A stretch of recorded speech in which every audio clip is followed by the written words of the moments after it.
Good morning everyone, and as always welcome you in Africa on the LiveSafari. It's going to be a beautiful day. We've got some lovely mist towards the east where the sun is literally as we speak rising. In fact, let's have a look at that. We'll do more good mornings just now, but the sun is just peeking out above that cloud or mist bank. Got the full moon setting in the other direction towards the west.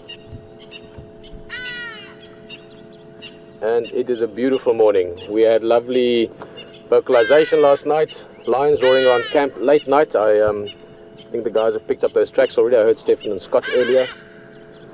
Hayden's looking around. We've got some other activity in the area as well. I'm hoping for leopard again today because Nkuhuma, after we looked for him last night on the way back, we heard some kudu bark calls, and I think he might be around Trias Dam. But that's what's going to come. That's in the future. And in the past, what is most important is where we are right now. We're sitting in Africa, we're live.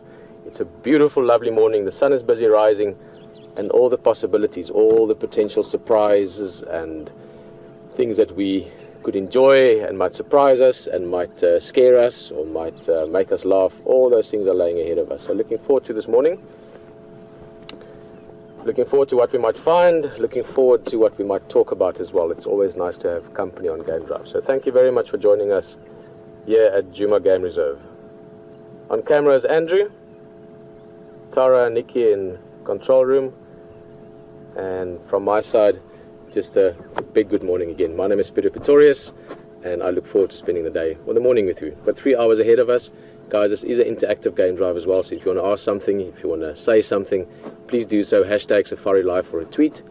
And yeah, that's about it. Looking forward to it. And we're going to join HT just now. He might have something for you to look at. I might actually just sit here for another minute or two and just enjoy this lovely view. And then we're going to see what we can find. Let's go look around. Oh, that is beautiful.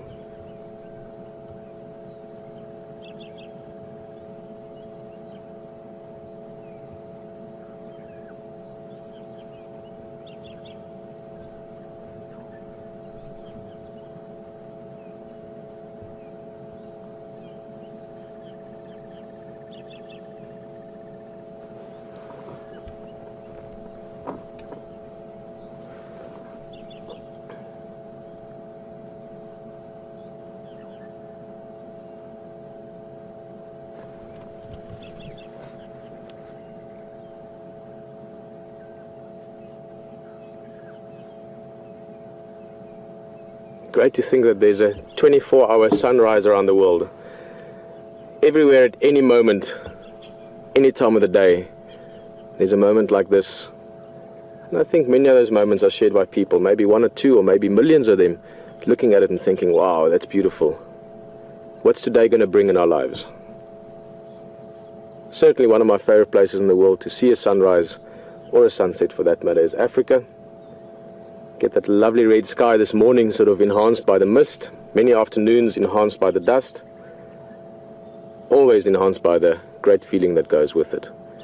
But from this sunrise, I think let's go see what HT has got, and we'll see you back on this vehicle again in a bit.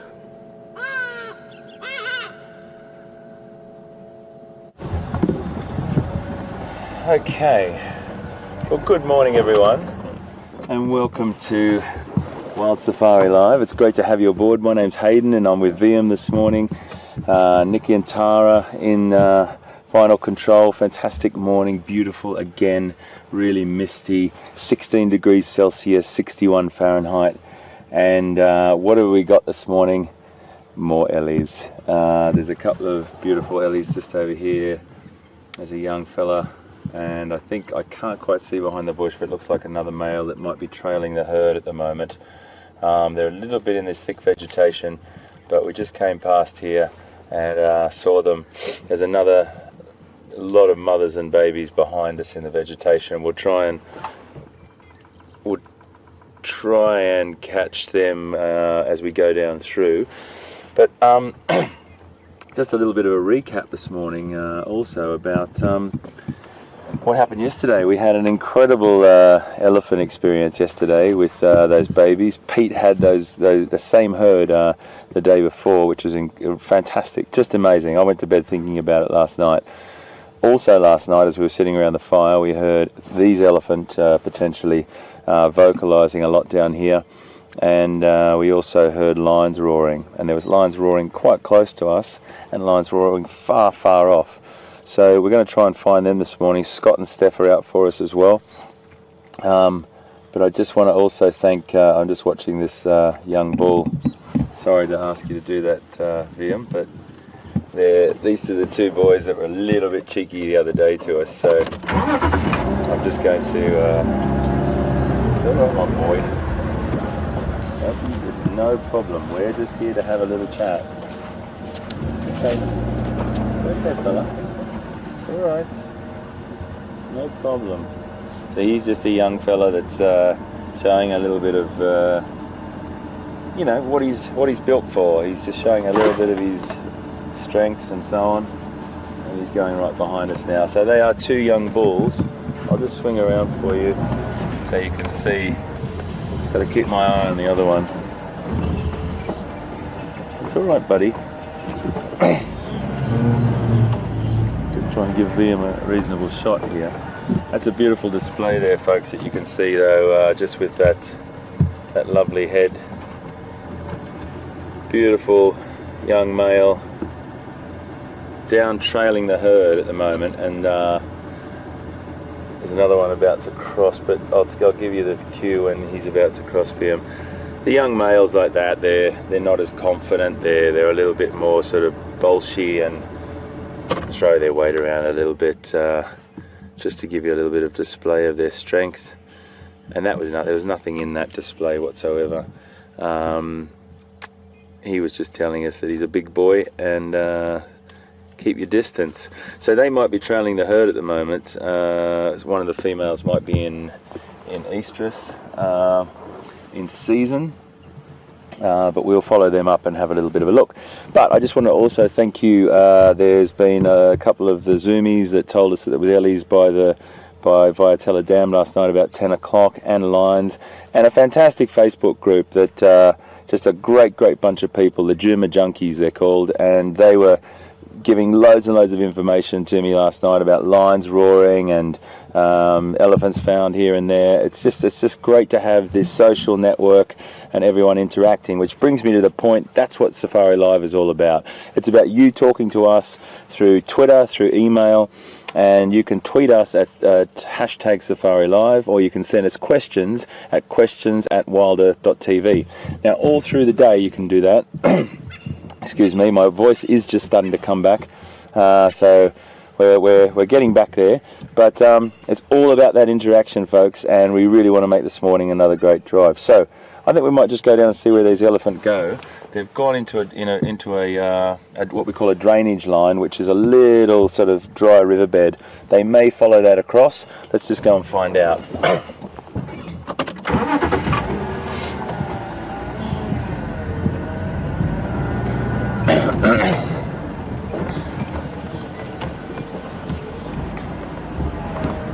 So it's a funny thing when you're talking about elephants, with elephants around you, you can start to you just got to keep your eyes open. So sometimes, folks, I might just suddenly shoot forward or look away from camera. Please don't think I'm being rude, that's for sure. Just keeping us safe and the elephants safe. All drop down into this drainage line. It's a little embankment that goes down.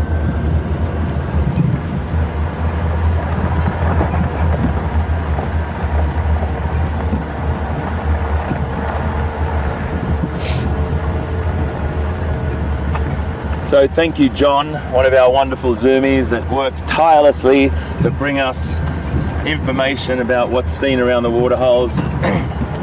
Thank you so much, John. Fantastic to have you on board, and thanks for all that info last night. Great stuff.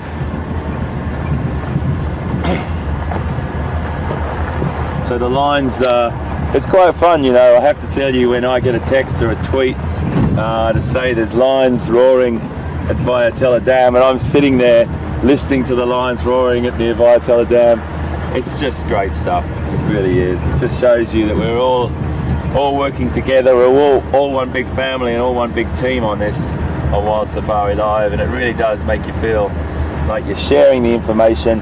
And hopefully this morning we'll find something exciting that has whiskers.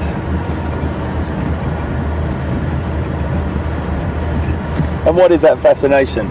What is that fascination that we have with the big predators? I really don't know. It could be a great white shark, it could be a tiger, a lion, or a bear, but humans have this fascination with these apex predators. And I'm sure that's gone on for tens of thousands of years. And we still have it to this day as we drive around and search for them, to just be in their presence.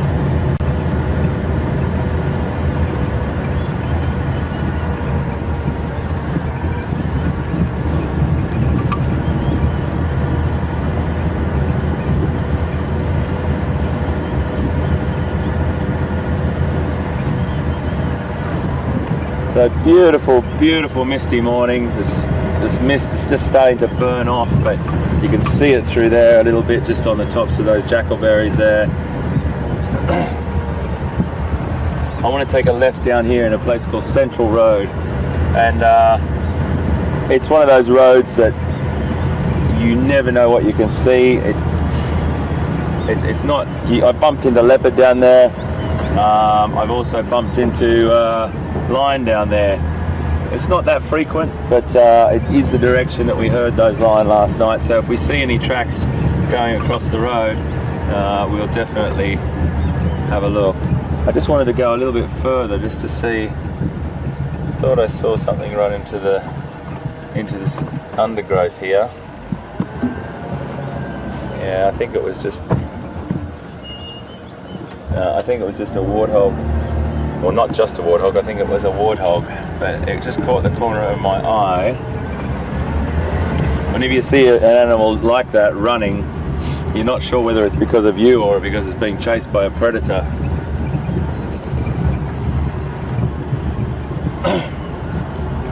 So I'm just dropping down into this drainage line now. Notoriously bad little area for signal for me. So just stop talking for a second.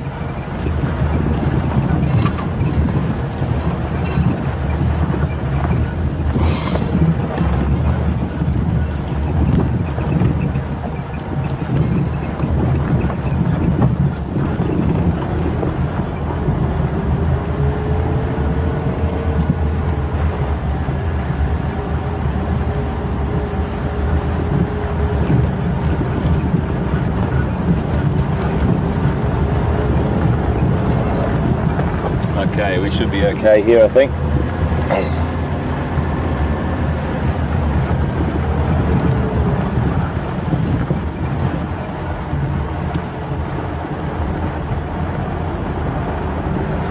Just listening to the Game Drive channel as well, folks. We have a lot of information going into our ear, and whenever I do turn away from camera and adjust, I've got a little adjustment here. It's a volume adjustment that I can adjust so I can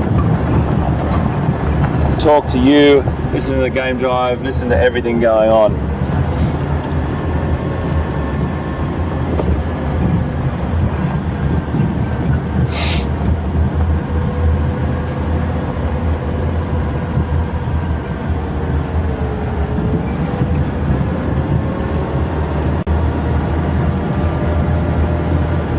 Just hearing something going on the cheetah cut line, so we might head that direction. Can't quite make out what it is. Sometimes we get the radio comms get a little bit tricky. Look at that through there. Wow, that's beautiful. Just want to show you that beautiful mist.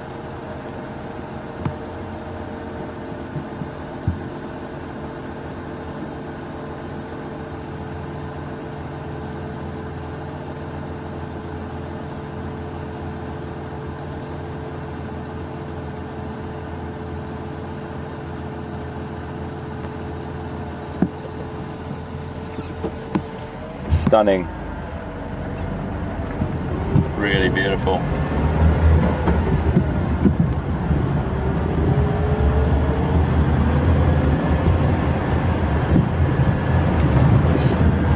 excuse me while I just call on the Game Drive channel, folks. Scott, you copy?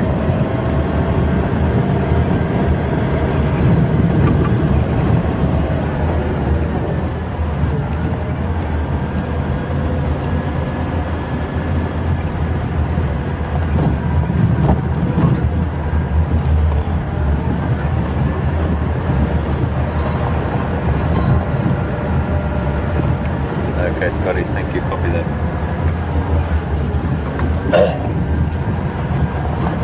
Sorry folks, I was just listening to the Game Drive channel. Scotty and Steph are out, another sets of eyes for us, another 2 sets of fantastic eyes for us. Just going to head up this central road to Cheetah Cut Line. There seems to be something happening up there. Not really sure what. The signal breaks up a little bit sometimes.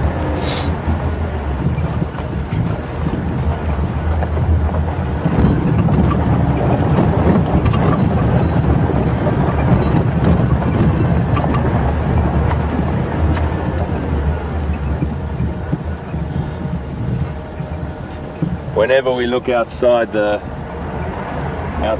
vehicle door like that, it'll be just to check out some tracks on the road.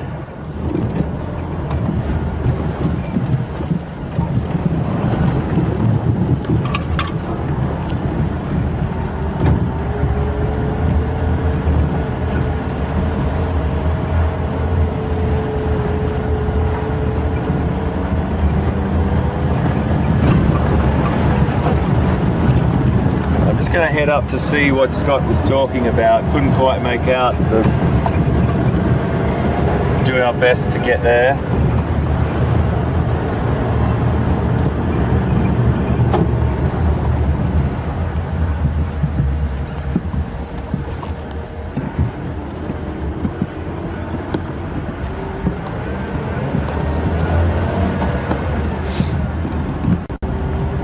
Wildebeest in front of us running.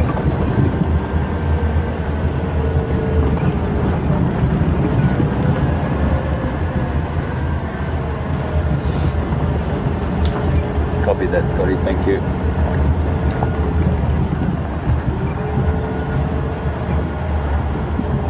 So sometimes you get these wildebeest bulls that eventually will set up a territory and wait for passing cows to come through and then build a herd around that.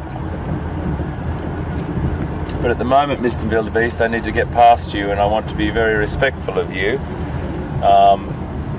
So it's completely okay if you stood to the side, my friend.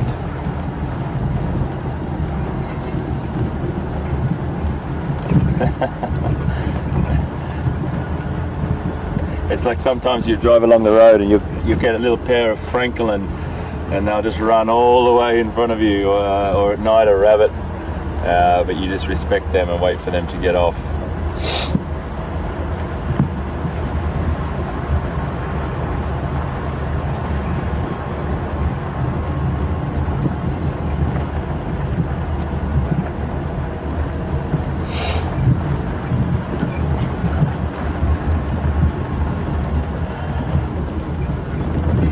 So folks, I was just wondering, I think it might be a good time to cross over and see what Pete's up to.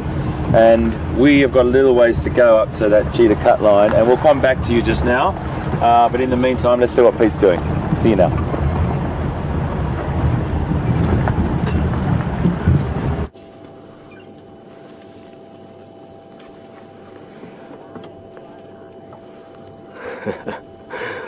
Well guys, we've got a good morning ahead of us by the sound and the look of things. We're sitting here with a little breeding herd of elephants. This youngster was just playing with us, coming to have a look and doing a little bit of a head shake. Lovely and relaxed, sort of peaceful feeling with this herd. Not sure which herd it is yet. Looks like about 7 or 8 elephants that I can see so far, but it's quite thick towards our left, so we'll still see what comes out of there.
awesome light as well, just coming through now. As we saw at the start of drive, we've got this beautiful misty morning. Probably burn off quite soon. Yesterday was also nice and cool morning, and then once the sun's up it gets warm quickly. And you can see the light just coming through now, just hitting this young elephant. Very beautiful. Got a big female here to our left as well. Let's see what we should do in terms of where we should sit. Let me go back a little bit. She might be making her way through. Looks like quite a big female.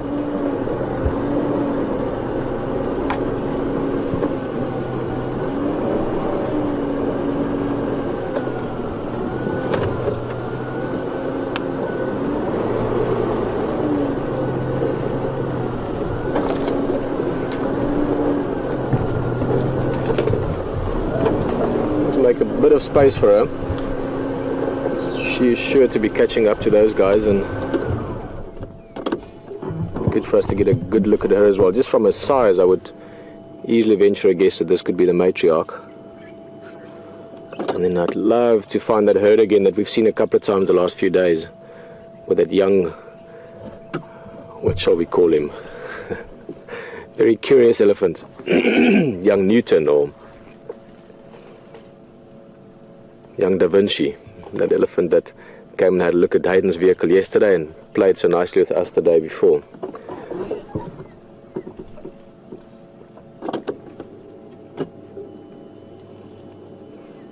Let's go a little bit around still. It's going to find us a good spot. We've got a bit of a clearing on the right hand side, so I think this female will catch up to those youngsters. To see if we can put ourselves in that area there, up towards that termite mound. This is exactly the same place. In fact, these old car tracks I'm driving in on, can't see it, but this is the way we used to get into that buffalo carcass end of November, beginning December. And we had that amazing live buffalo kill just down the road. This guy, that guy. Let's have a look.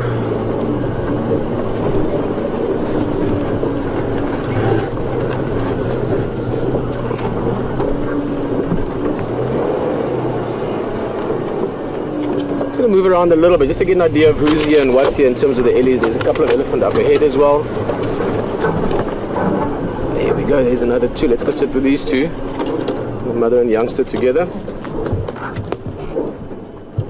Beautiful light again through the trees there. Absolutely have to love these mornings. Not cold, just cool, fresh.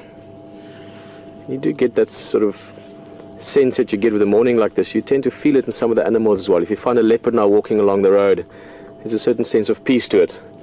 And if you were so lucky as to sit somewhere looking at a group of lions, which we might be just now, so don't go anywhere, to sit with them, you do get a sense of the same feeling you're getting in the air and with the sunrise. You sometimes get that feeling from the animals as well, that they're just taking a few minutes to sort of ease into the day before the day sort of kicks off fully.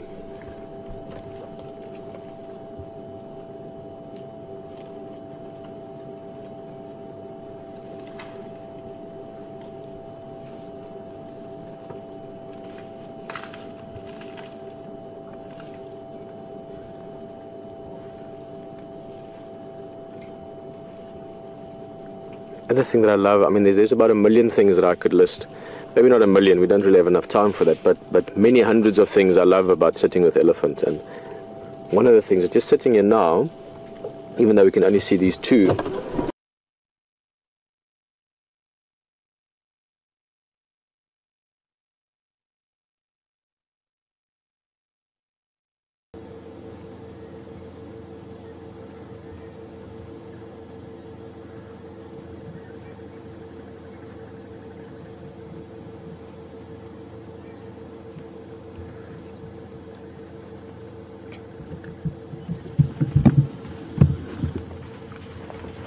Unbelievable, unbelievable.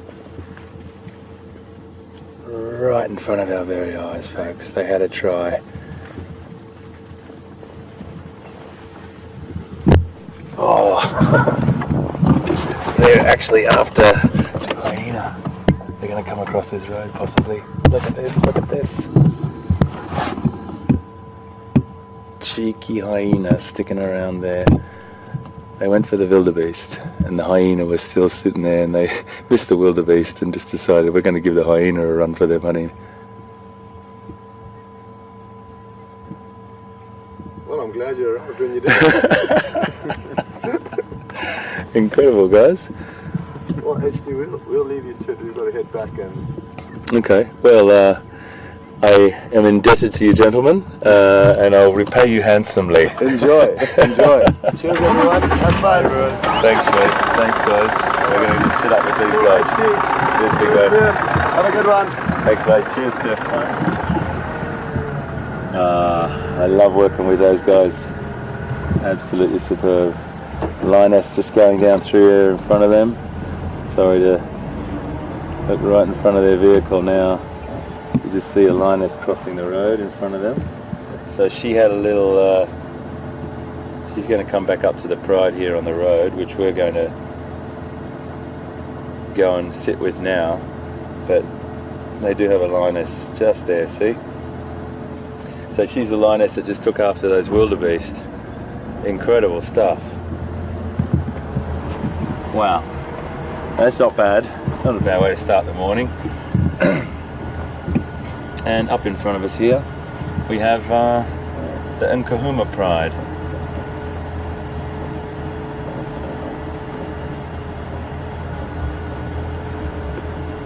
I'm just going to get up into a nice position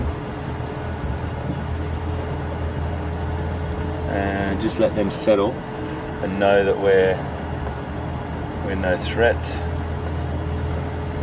Hey my boy.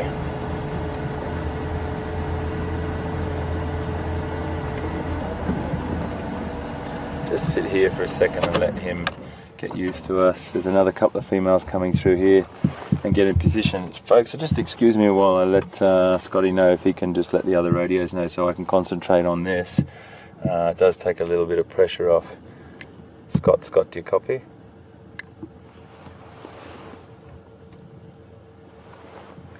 Scotty, would you be able to just let other radios know, mate? There's only, and I'm just the only one here. Thank you so much, mate. Really appreciate it.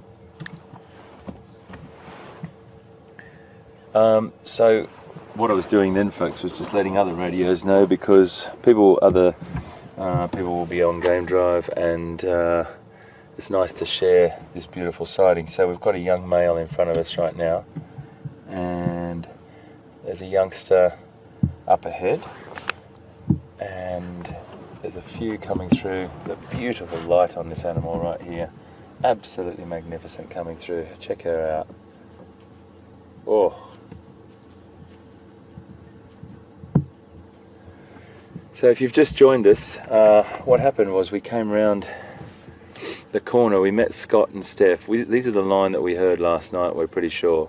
It's in the general direction that we heard them, and Scott and Steph came out to try and pick up spoor, which are tracks, Afrikaans word for tracks and signs. Spoor, spelled S-P-O-O-R. You may hear people refer to it as spoor rather than tracks. Sometimes there's another female coming through just here, also via a slow female just behind.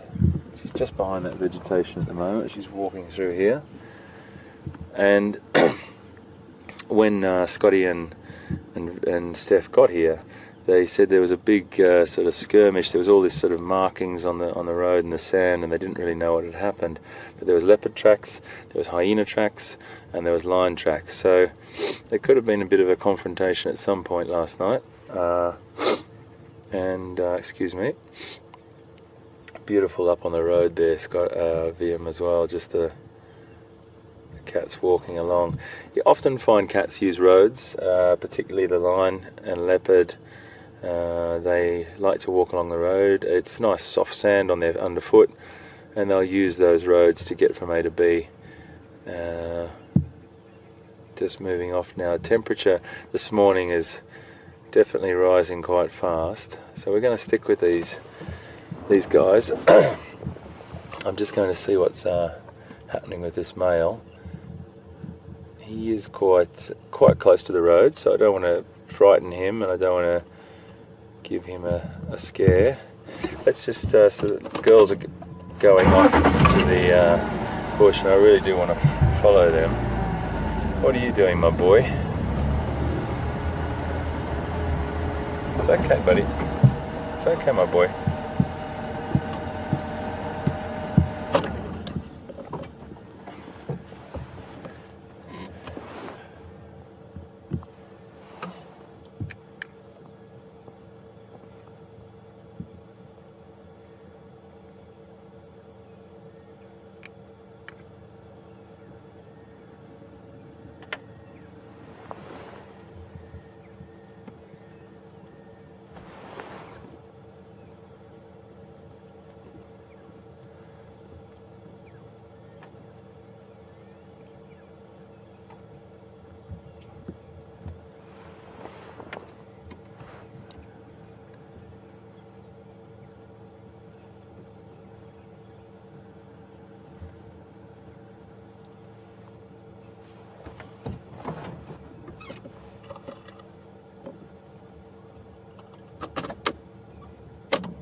Okay, my boy. Oh, it's beautiful light on him there, isn't it?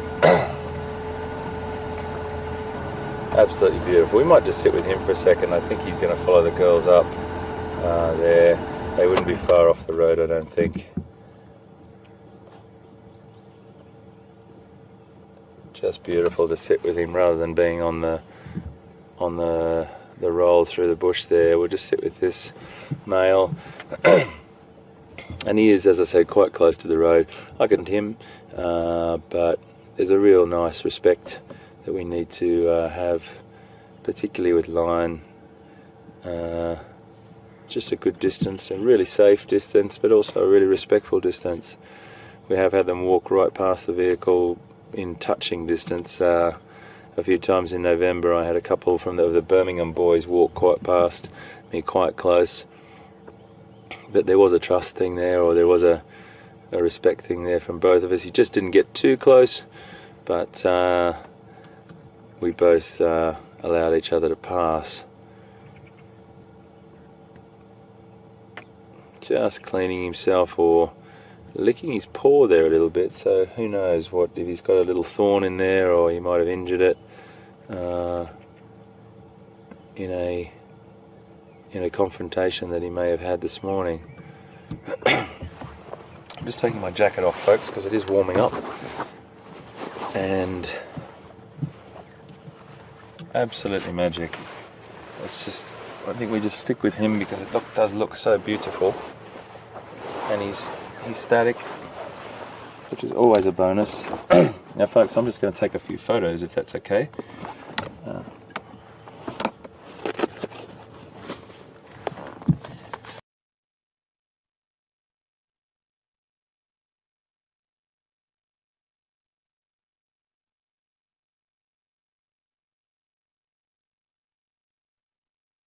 A bit because they're behind some bushes here, but I've got a couple of youngsters here, 3 young ones that are together there that I'm hoping might come say hello to us just now. The first female has just crossed the road in front of us, and we're just going to give them a few minutes, and I think they're going to come right up and have a look at us as well. Very peaceful herd, great feeling here. I haven't actually counted them, but 3, 6, 7, 8, looks like about 9 or 10 of them at least.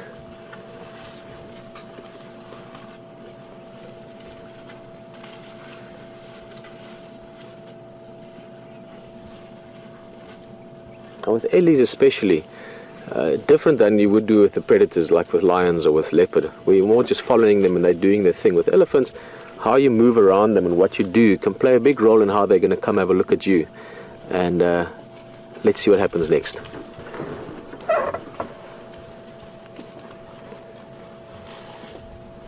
Look at that. This is sort of cousins and quite often family of each other, cousins or even brothers and sisters from different generations. So they know each other well. This is a little band of friends. Not quite sure of himself. Awesome. right next to us. There's not an adult elephant close by at the moment. The one female has moved on, the other adults are off to the right. So again, showing great comfort here. Look at that. Playing with each other right next to us. Showing us that they are quite relaxed with our presence here.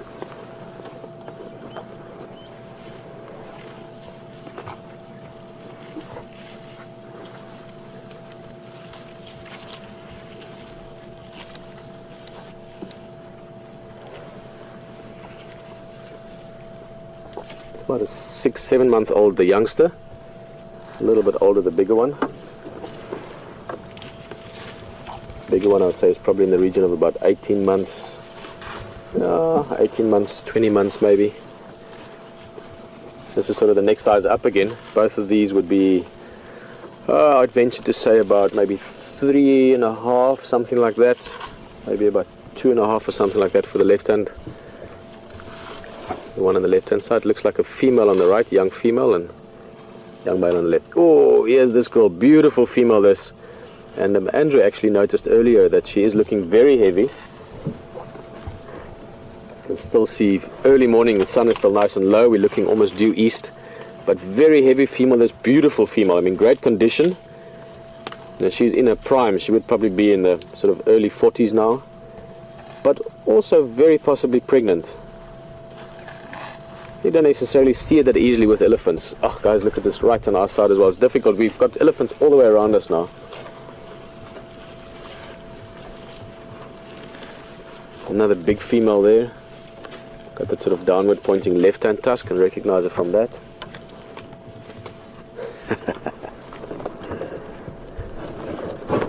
Just great. Love ellies like this. I'm just going to maneuver a little bit, reposition us.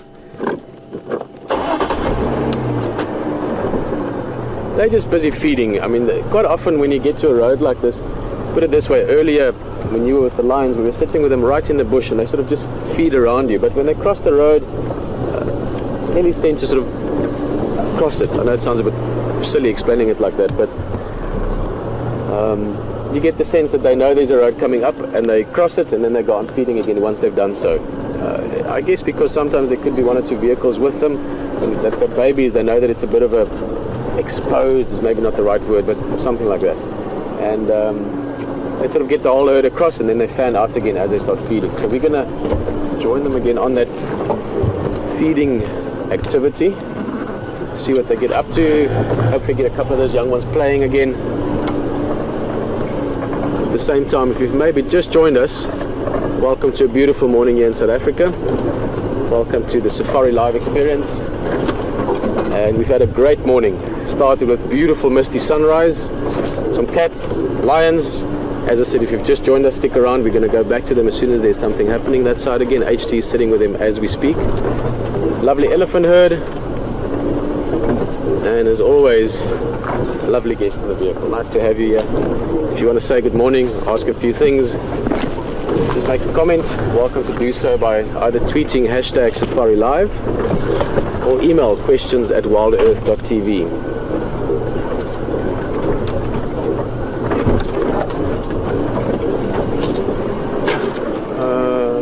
I think I'm going to go a little bit ahead. It's always nice to find a spot and then wait for them to come towards us. There's a bit of a clearing around that termite mound in this area. There you go.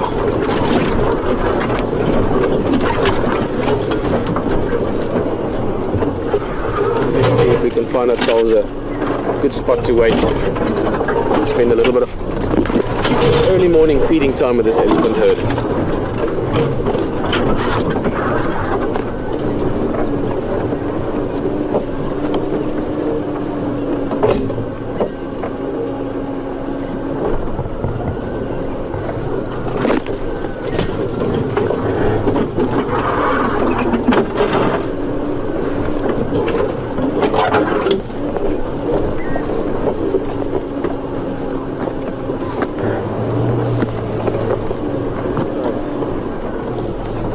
Bit of a clearing here. We've got, as I said, this beautiful big termite mound to our right, big trees on it. And surrounding it, there's a bit of an open area.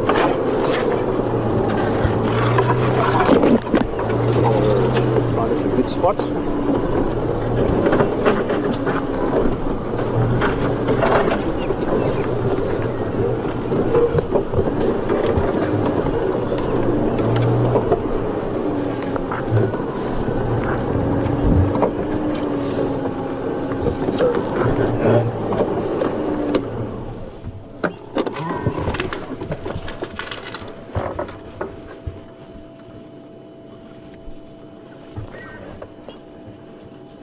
See which way they're gonna go.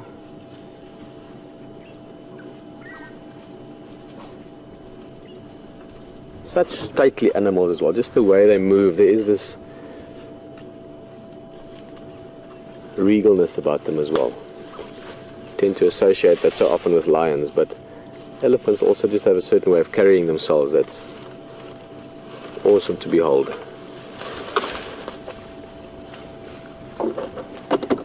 That's that female that crossed last. If you look again, oh, sorry Andrew. See the little left-hand tusk that's pointing down slightly? How we can recognize her. Pretty sure that's her calf just behind. Good morning. Having a look at us as well. You're seeing the back corner of the vehicle. Right next to us.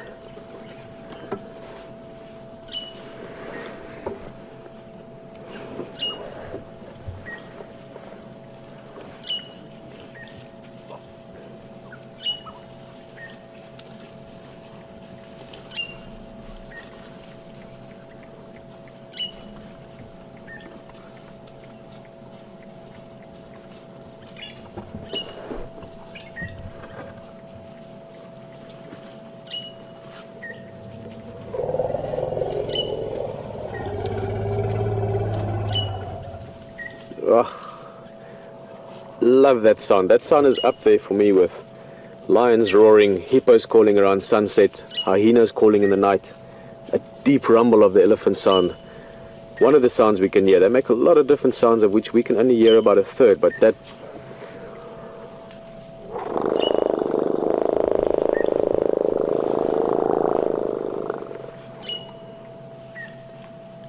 I don't think I've ever heard that sound and not enjoyed it.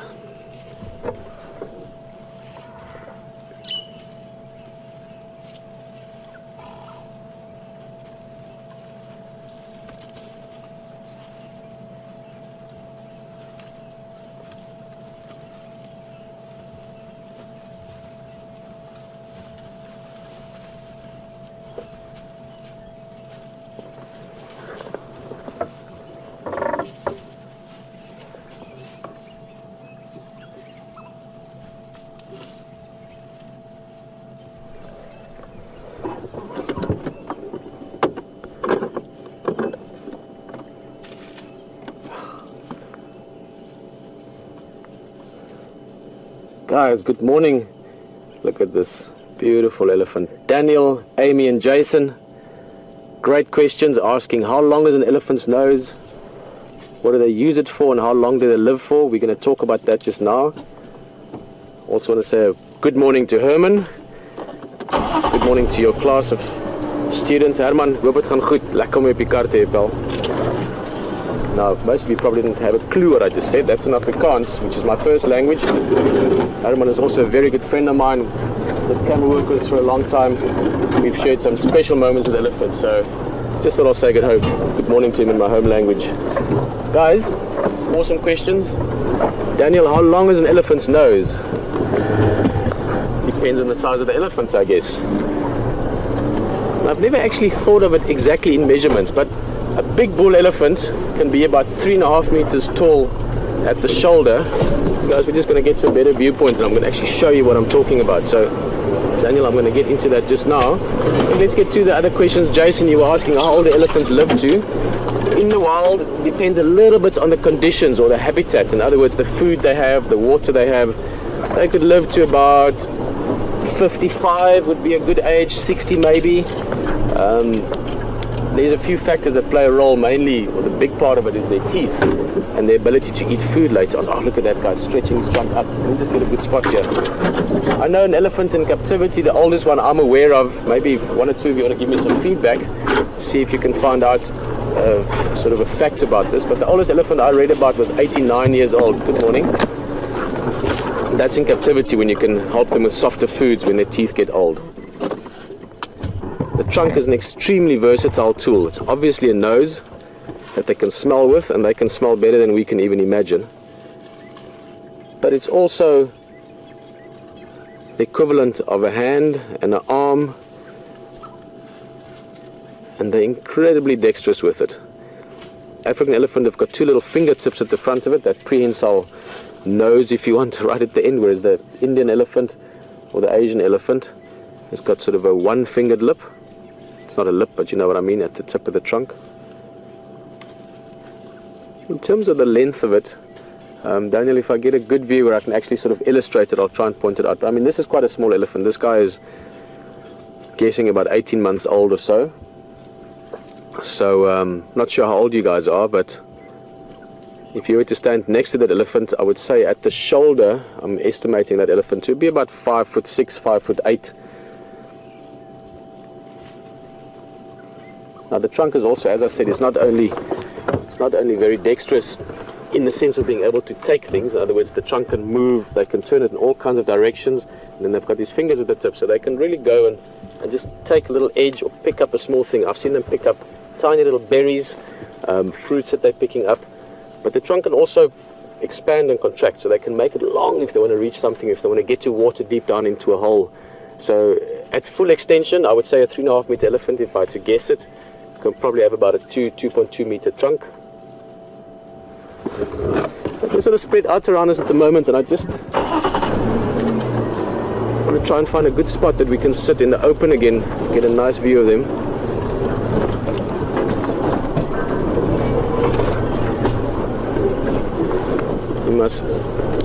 You guys, when we've done answering the questions a little bit later, you must ask Herman to tell you one or two stories about elephants. Ask him about his first walk with elephants. It's a good story to tell to the class. Oh, the dust coming off. Oh, that's stunning. Going to go a bit forward. He's just asking us what we're doing. That little head shake is sort of a saying, you know, what are you doing? Why are you moving behind me here? And guys, do keep in mind, we've been sitting with this elephant herd the majority of the morning, so we've spent probably a good hour or more with them. So they are very used to us, but now they're very aware that they're not bothered by us. You can see the fact that the whole herd is spread out. There's a young one, there's a young one. Guys, so quickly look at the height there. Foot to shoulder, so that height. This female, I'm estimating about 2.5, 2.8 meters. So that would make that length, even at not stretch, probably close to 1.8 meters. And if she was to extend it, probably a bit more. So I would actually amend my earlier guess. I would say with the big bull elephant, you could probably get closer to a 3 meter trunk if he extends the trunk, if he tries and stretch it out as long as he can. Beautiful autumn colors as well. You can see almost on a daily basis now with the cooler evenings, you can start seeing the color on the leaves. Just look at this little leaf. Look at the beautiful color in that. And this is a great place to see it because you've got backlight coming through the leaf against the dark background of the elephant's skin. Let's look at that leaf.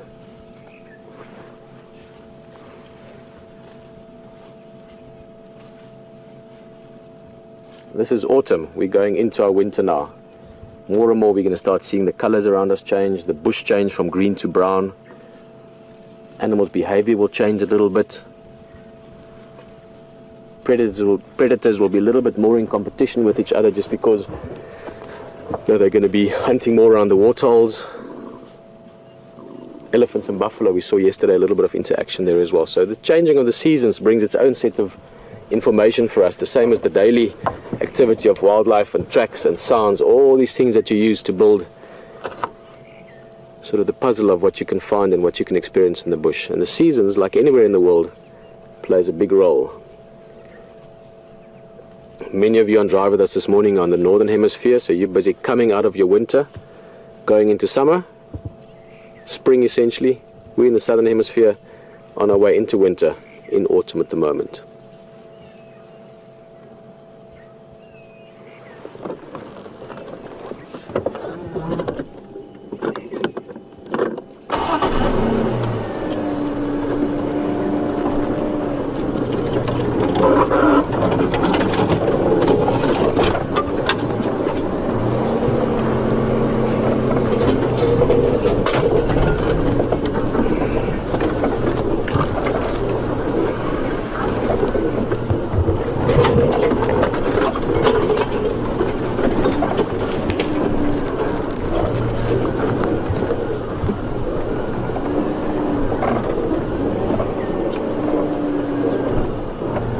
we've got a buffalo as well. Two of the big five here. We were just talking about species interaction. Something we'll see more and more of now going into winter, just different species, how they coexist and interact with each other. Looks like a solitary bull, but I would guess one or two more around.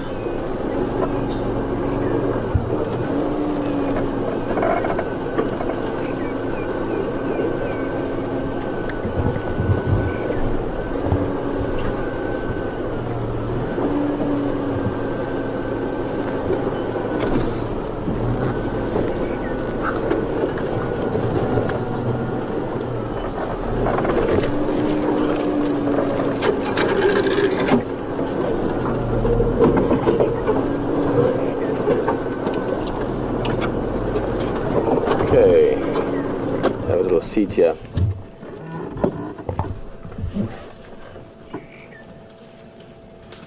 A great question there from Tina, but I just missed the gist of it, Tina. I'll get back to your question shortly.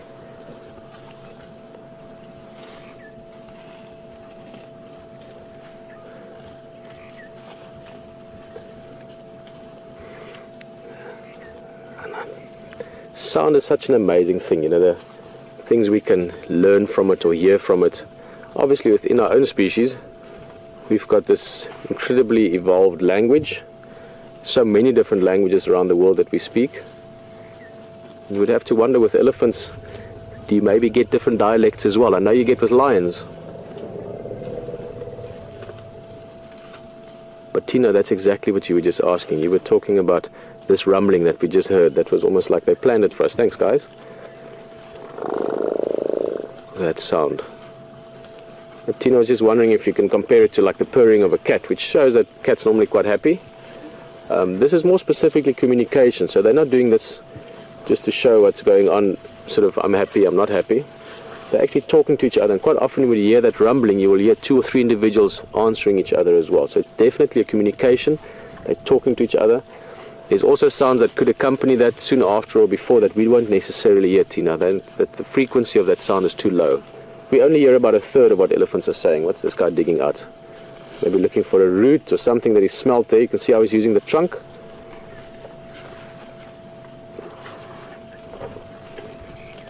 Elephants have got a lot of different sounds that they talk to each other with. And that was elephant to elephant talking, not elephant to us. Just thinking of it, I know that I used to do some work with John Grinnell, Dr. John Grinnell on lion vocalization. You actually get dialects. Lions in certain areas sound like lions in that area, different from lions in another area. And I'm sure it would be the same with elephants as well, maybe even more so. Hey little dude, how are you?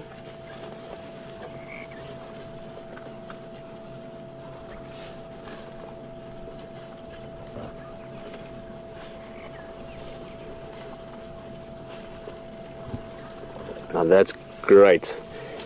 Just a few seconds ago we were watching the bigger elephant, one of the sort of teenagers digging there in that little hole, and the baby was watching it. This youngster came up. Oh, there we go, a little greeting. Sorry guys, always difficult to know where to look because so much could happen at any stage with any of these elephants. But the young one was investigating what the other one was digging for, so just learning. And then this female here on the left hand side was just giving us a bit of a head shake. Whoa, we've got another herd joining in. This is great. One herd joining this herd, so there should be a bit of greeting and meeting up together. Look at that, guys. This is a funny angle, but let me just move a bit. Sorry, old lady. This one on the right hand side might give us a little head shake just to ask us what we're up to. But this is awesome. One herd joining the other one. Look at that. And a tiny baby, tiny baby. Not days old, but certainly weeks old. Wow. Guys, let me just finish turning here, Andrew. Just hold on a second.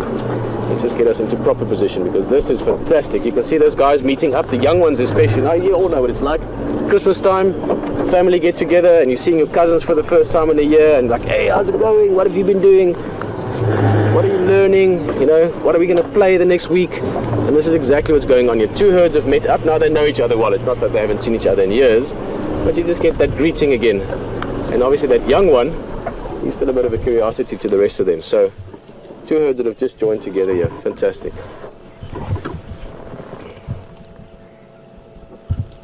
Let's see where that small one has gone. It's sort of hidden amongst the legs of the other elephants there, but we're going to certainly get another look at it. Him or her, I'm not sure.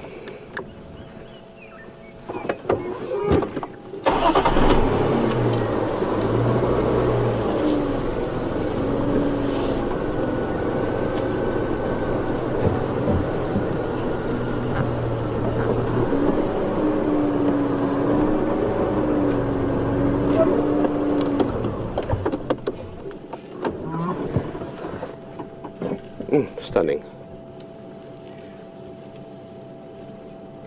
I think we've now got probably in excess of about 20 elephants here. And just to explain again what I said there with them meeting up again, you quite often get it with elephants that the core herd, the matriarch and her herd that's permanently together, might be anything from as few as 3 or 4 elephants up to 15, 20, 30 elephants, depending on the area you're in.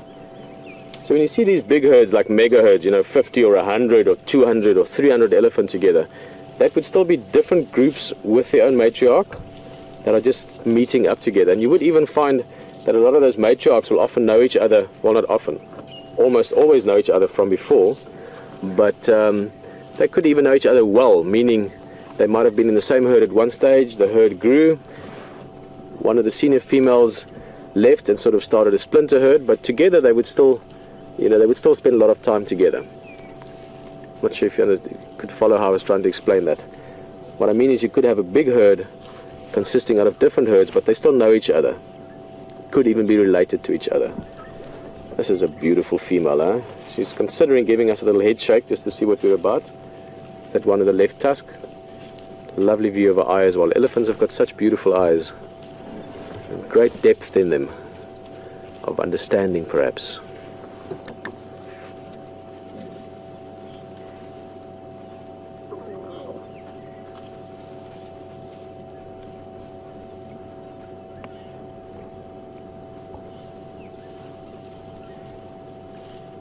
I'm going to just follow them a little bit.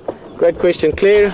Just asking us there quickly if we can explain again the difference in the skull shape between male and female elephants.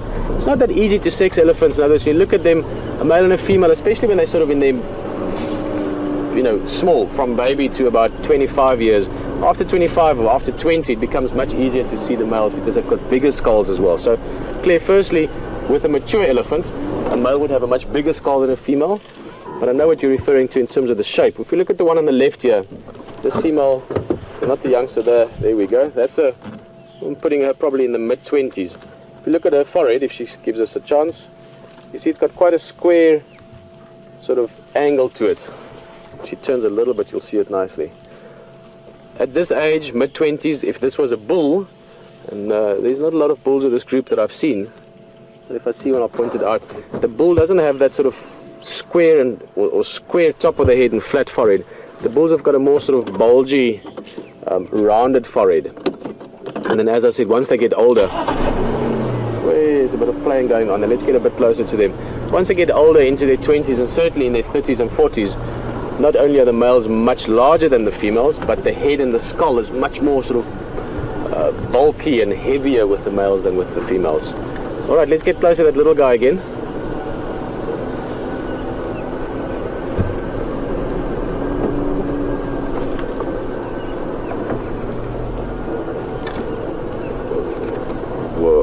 Rolling into this little guy. This is a tiny one. I think we saw this one about 3 days back. Just get a little bit forward. Oh, yeah, that's weeks. Weeks old, already comfortable with the other young ones around. I mean, look at the one that is standing next to the one on the left of that is probably about 8 months old, and look at the size difference. Oh, you can see the pink behind the ears still. Tiny little dude. Oh, look at that, even the balance, knee just folding in there, or the wrist really. I like antelope as well. These elephant calves are born what's called precocial, so they can soon after birth stand up and walk and follow the herd. But it does take a little while, a few weeks at least, to get good coordination. You can see that one is sort of wobbly a bit. Sorry, they just, apart from being adorable, which is obviously the case, but they can just be hilarious as well. Elephants as a species, but certainly the little ones like that.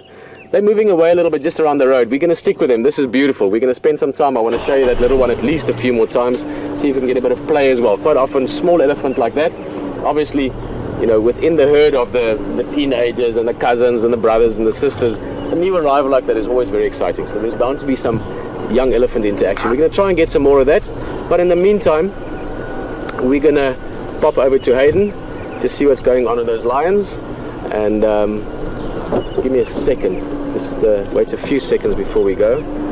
But we are going to just have a look and see what they're up to. I just want to see where these guys are going. Hello.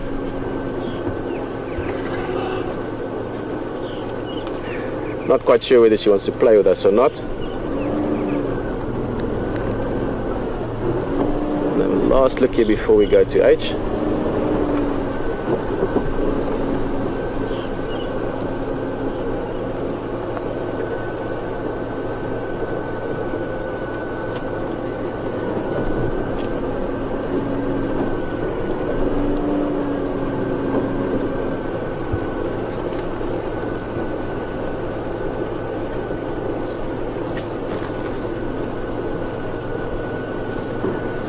Well, guys, they are moving into some thicker stuff here. There's the youngster.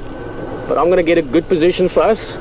In the meantime, see what those lions are up to. Say hello to Hayden for me, please. And I'll see you back here in a bit. Well, folks, we're still with the Nkuhuma Pride that we followed this morning off that Cheetah Cutline Road down now back into Nkuhuma.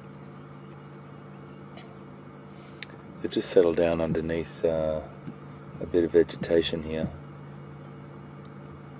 What you're looking at the moment is one of the females that stayed awake or alert. All the rest are actually lying on their side resting. But there's this one and another adult female. That is just keeping an eye open. They've got the wind. There's a very, very slight breeze blowing back into our face here, so they've got the wind in there to their advantage. Another female here, quite alert as well, another big adult female, and these two females I think are probably the most senior in the pride.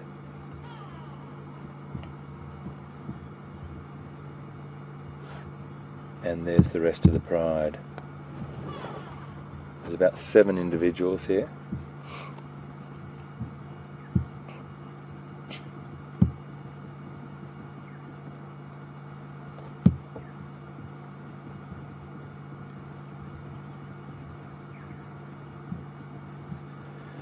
Got a question from Angie in Ohio, and Angie, welcome aboard. Great to have you with us. Angie, you're asking if I can see all 8 members. I can see 1, 2, 3, 4, 5, 6, 7 at this point.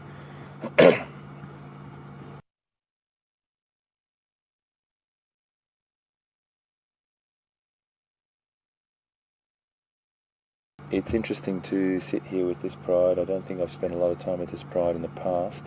So any information, any great little bite-sized chunks of information you have, you can tweet us on #SafariLive or questions at WildEarth.tv.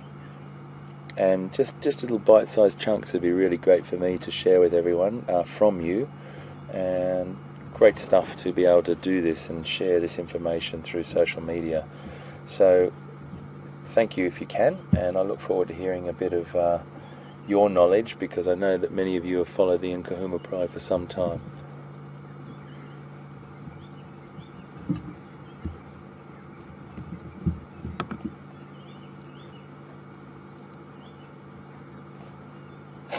We did just reposition ourselves as well to get round the other side. I really wanted to see what this female was doing, whether she was watching something particularly or just on alert. And she's just on guard and looking for any opportunity.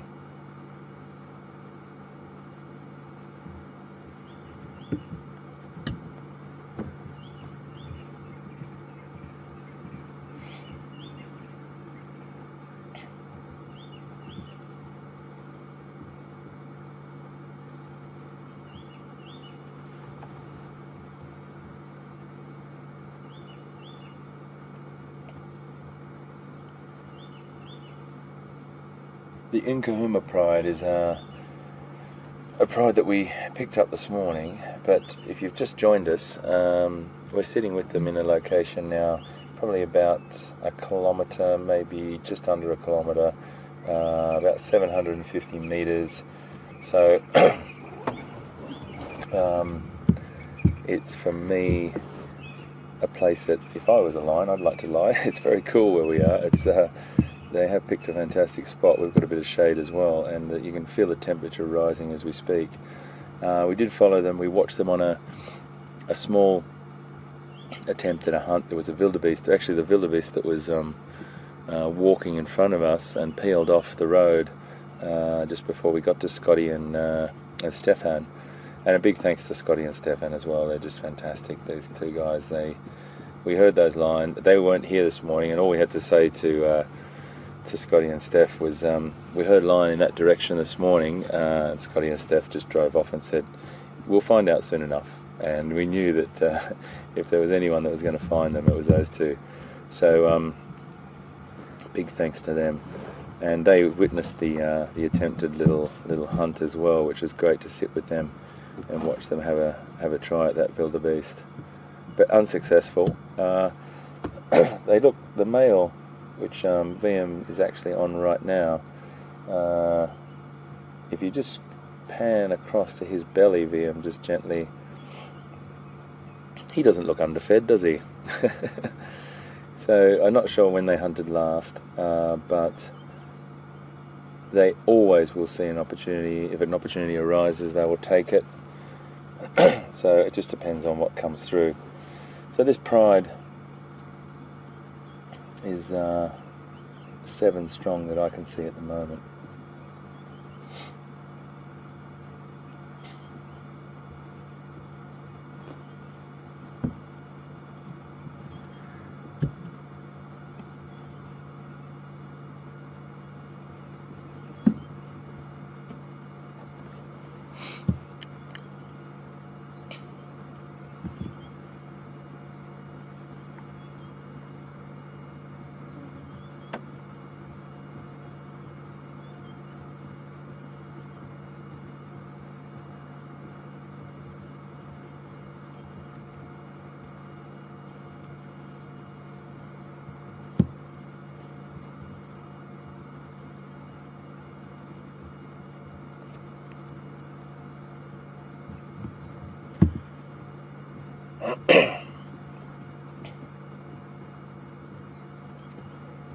So welcome aboard, Dylan. Great to have you with us in Iowa, and a really nice question about what is the average size of a line pride. It varies quite a lot in different parts of Africa. Up in the east of Africa, where you've got massive amounts of, you just got a female coming through here behind this tree, mate. There we go. She's repositioning. So Dylan, they do vary. Up in East Africa, where you have the massive herds of wildebeest occur, they can get up to numbers of, I think there was a composition of 15 prides I've read somewhere that were totaling over 150 animals in one area. But typical numbers are sort of about 13 lions, 14 lions, and down in the Sabi Sands that's also true. You're looking at about sort of 7 to 9 to 13, 15 lions. And you know what the interesting thing about that too, Dylan, is that the pride size, particularly the females, will excuse me please, will end up working themselves out through the prey availability. So if there's too little prey, excess females will disperse, and if there's a lot of prey around and they don't recruit within the pride, they will take in nomadic females to the herd. The pride. So you'll get a variation that occurs due to food availability, and it's a seasonal sort of food availability, Dylan. So really great question, mate, and I hope that answered your question. What was the number of the average number of of lines in a pride, and it's roughly in the Sabi Sands between 7 to 13 up to 15 lines. Thanks very much, Dylan, and great to have you on board.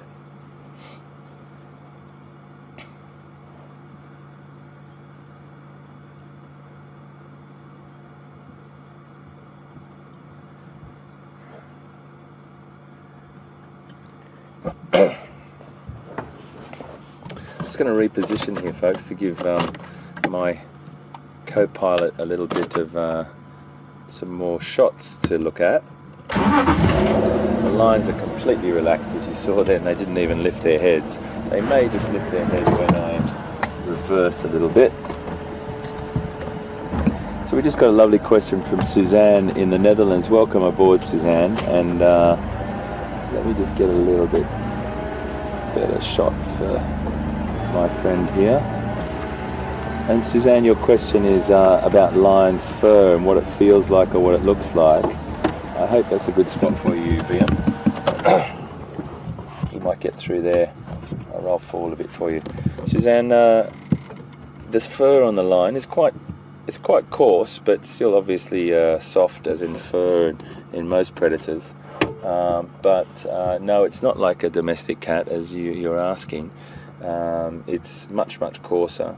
When they're cubs, obviously it's very, very soft, but with any of the predators, as time goes on, that fur has to act as a barrier to the environment in whatever way, shape or form, whether they're just walking through thick vegetation, or whether they're hunting, or whether they're fighting, and hence that amazing mane that does a lot of things for the males. It will be a buffer against fighting and sustaining those sort of really serious wounds that they can do in a fight.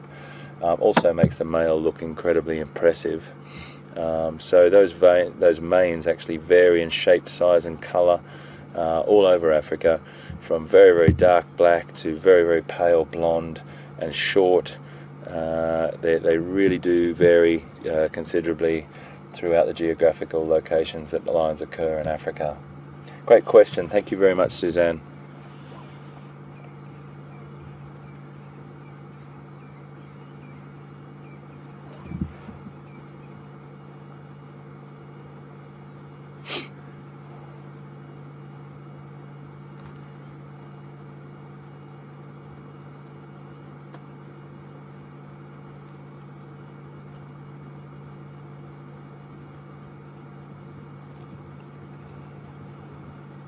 So we are with some flat cats at the moment.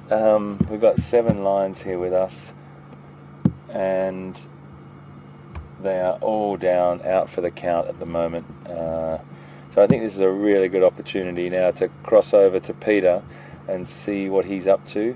I don't think these guys are going anywhere fast, but I'm going to sit with them for a little while.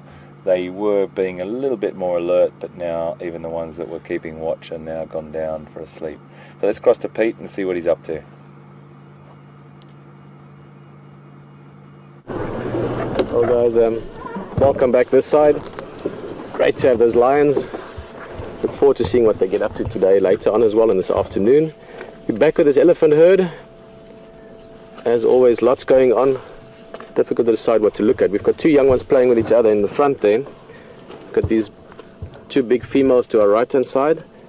And as I said earlier, we are going to show you that little one again. I have seen him, we're just waiting to get a good spot that we can watch him. Oh, hello.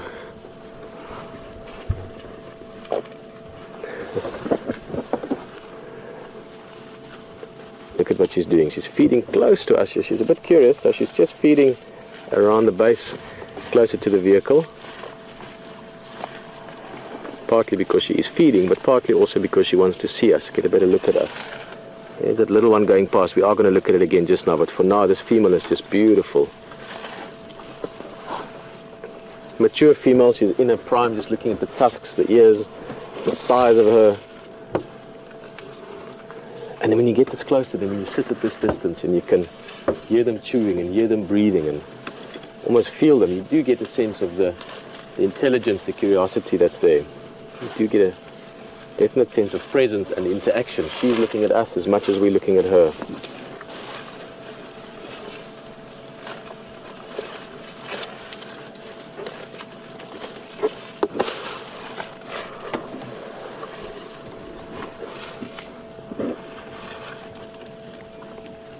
she's had a look and listen. We were talking about listening to them earlier. They listen to us as well, the sounds we make, and the tone of voice plays a big role, I found, with elephants when they're around you. There's the little guy. We will try and get a better look, but there's that young baby, weeks old. I was estimating earlier, I would say probably 4 to 6 weeks. I think that's pretty close, maybe even less. Maybe 2 to 4 weeks or 3 to 5 weeks. Maybe that's a better estimate range.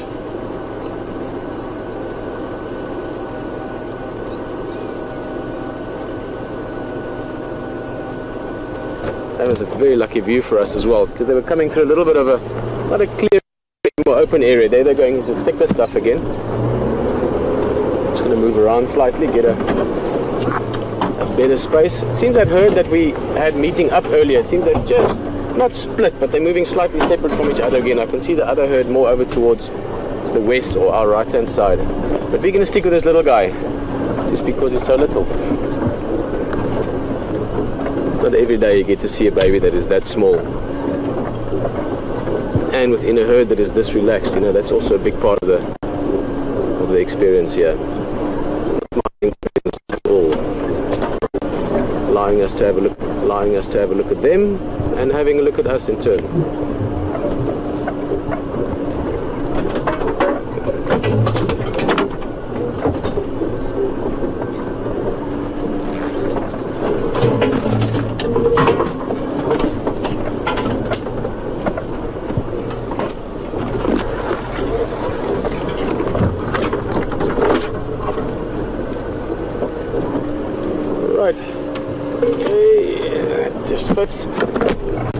If you've just joined us for the drive, or maybe you've been away for a few minutes, just catching up again, those lions from earlier, we had great lions early morning, we still have them, but they are what is traditionally referred to as flat cat.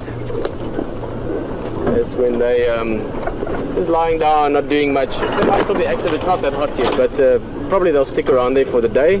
HD is still with them. If any activity happens, we'll go back.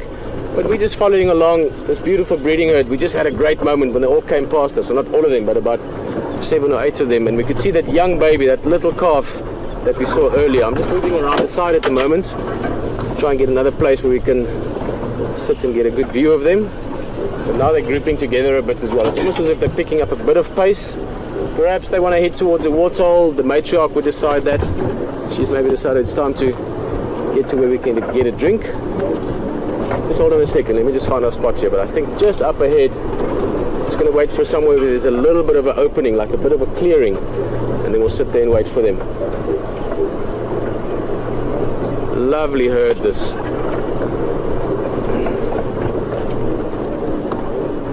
Our stations, Nkuhuma, Mhlambi and Dlov, approaching Triple M, close to the Skovanin, north from Triple M Junction, just north of that Skovanin. As all I'm doing there, I'm just going to do it again on another channel to let everyone know. All stations, Mhlambi and Dlov, Nkuhuma, Mhlambi and Dlov, heading towards Triple M, north of the first Skovanin, north of Triple M Junction, heading in a westerly direction. I'm just updating the game drive channels. Other vehicles like us that might be looking for a good sighting. This is brilliant, tiny little baby, so much to see. I'm just letting them know on the radio, the same as they do for us as well when we find leopard together and help each other find different things. Look at that. Termite mound, bit of a clearing. I'm hoping they're all going to just walk right past us here.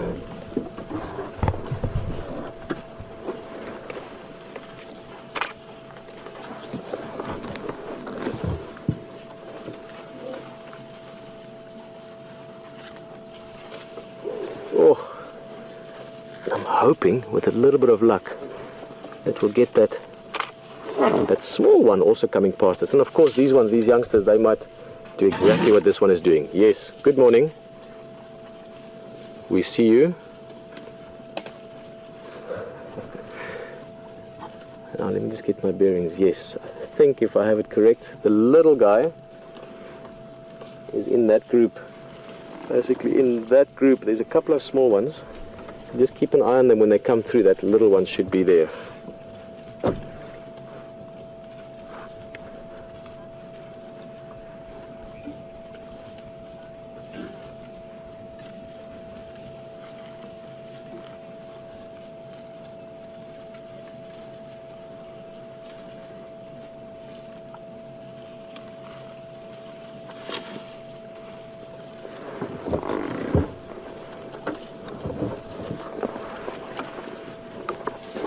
Let's see, here they come. I'm just getting my jacket off. It's getting very warm very quickly now.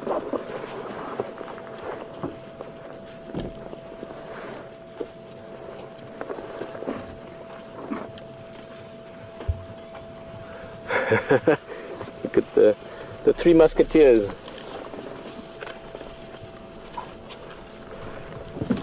Hey guys.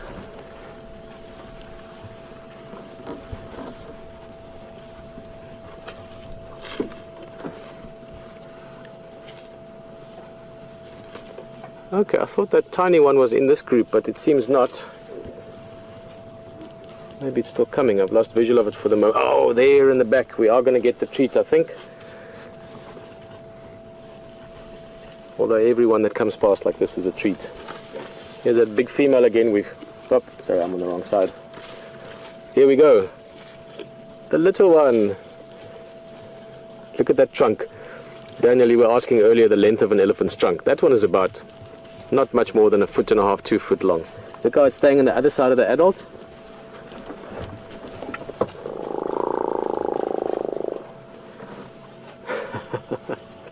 Still a bit unbalanced. Oh, that's just stunning. That little guy will probably weigh, I'm trying to guess it now, I doubt even 100 kilograms yet. And I'm very tempted to make my estimate younger and younger. I'm more inclined to say sort of 3 weeks, 4 weeks. I don't think much more than a month. Just looking at the balance, it was still stepping in a little hole, then it almost sort of lost its footing. So still very new to the world, discovering other elephants, cousins and family members that come and greet you, and discovering that close-knit family unit. This little calf would have had interaction from all these elephants many times over the last many days. And then just discovering your environment. Sticks and branches and twigs and holes and water and mud, all these things to get used to. And then of course, to come back to the trunk that we spoke of earlier, that little elephant is so small, it will still have to be learning how to use the trunk, how to coordinate the trunk better, how to move it better. The same as we have to learn. We have to learn how to use our hands, how to use our eyes, how to develop that coordination. The same for the elephant.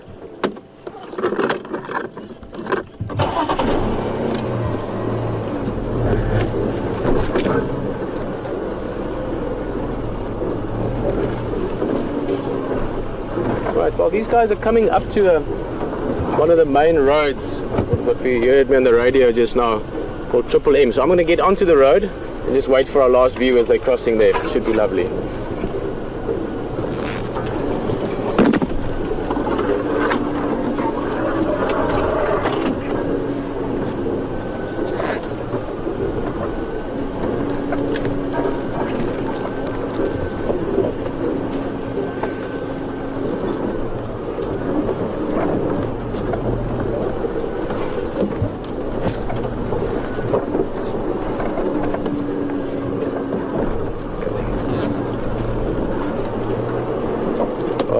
Guys, look at this, look at this tiny little guy. Look at the pink in the ears there, guys. That's how thin the ears are still. You can actually see just there, I could see the sunlight coming through the ears. Look at that. Can you see right on the edges? That's how fresh this calf is, how new it is. Wow, this is awesome. Guys, that's looking straight back behind us. We don't normally try and get that angle, but this is just too good.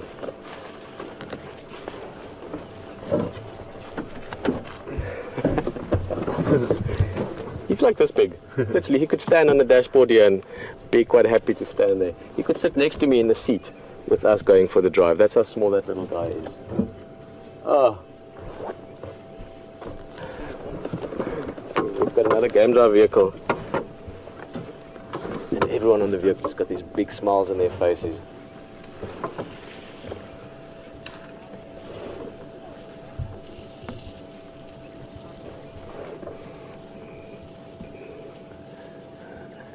That's a good question, and a very caring question as well. The seal, you're asking if something happened to the mother of that baby elephant. There's the tracker you could see there from one of the lodges. If something was to happen with that baby elephant's mother, would the herd take care of it? The seal, and yes, would be the the short answer of that. It would depend a little bit on conditions. This is the last. There's a few more coming up ahead as well. They're moving into a different area now that we can't keep following. But depending on the conditions, Lucille, if it was very tough conditions, really severe drought conditions, then that little one might have a very tough time. I know of cases where they essentially they can follow the herd, but the herd don't try and help them that much, purely because resources are scarce. So a female that is lactating would want to make sure that her calf makes it. But under many other circumstances, under normal circumstances, that calf would still have a chance of survival. Morning. Lekker oggend. There's the game drive. Game drive going past. As I said, I was sitting here, they were sitting just behind us, and that baby elephant crossed right behind their vehicle. And I think about 2 of those guests were in severe danger because their faces were about to split in half with the size of the smile they were having. It's just one of those things, you know, you see people out here from all over the world, like you guys, all over North America, South America. We've had people we had someone the other day from Fiji on the drive. I remember someone had from, was it Afghanistan once, and Pakistan, all over the world. Korea earlier. I don't know if you guys are still on drive with us. And no matter where you're from, when you're sitting out here and you're seeing something as pure and as beautiful as a tiny little baby elephant being protected by those around it, you cannot help but be happy. You cannot help but have a big smile on your face. And I must just shake my head because I just confused myself. We can actually follow those elephants. I was in traditional mode from my guiding days here. This is being one of the big boundaries, if you want, between different areas. But luckily we can drive with our Tusa as well, so we can stick with them a bit longer. Let's go have a look at what they get up to.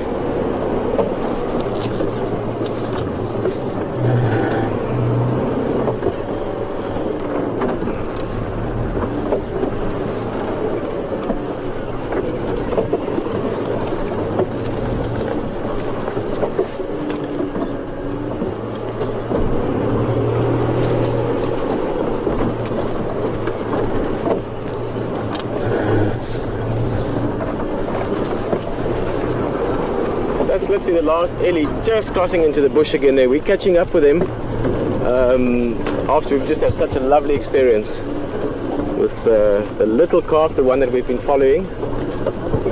And every time you can see him getting a bit more comfortable with us as well. And not so much him, he's still too small to really decide about that, but the adults supervising him, his mother, maybe his aunts, cousins, the guys that are looking after him, they're getting now comfortable with us as well, which is why the last view we had, he was actually in the open. Remember, if we saw him a little bit earlier next to that termite mound, he was hiding behind the adults. So we're going to stick with him a bit more. They're moving quite fast now, so the terrain is getting thick. If it gets a bit lush and we have to sort of bundu bash to keep up with them, I'm going to leave it.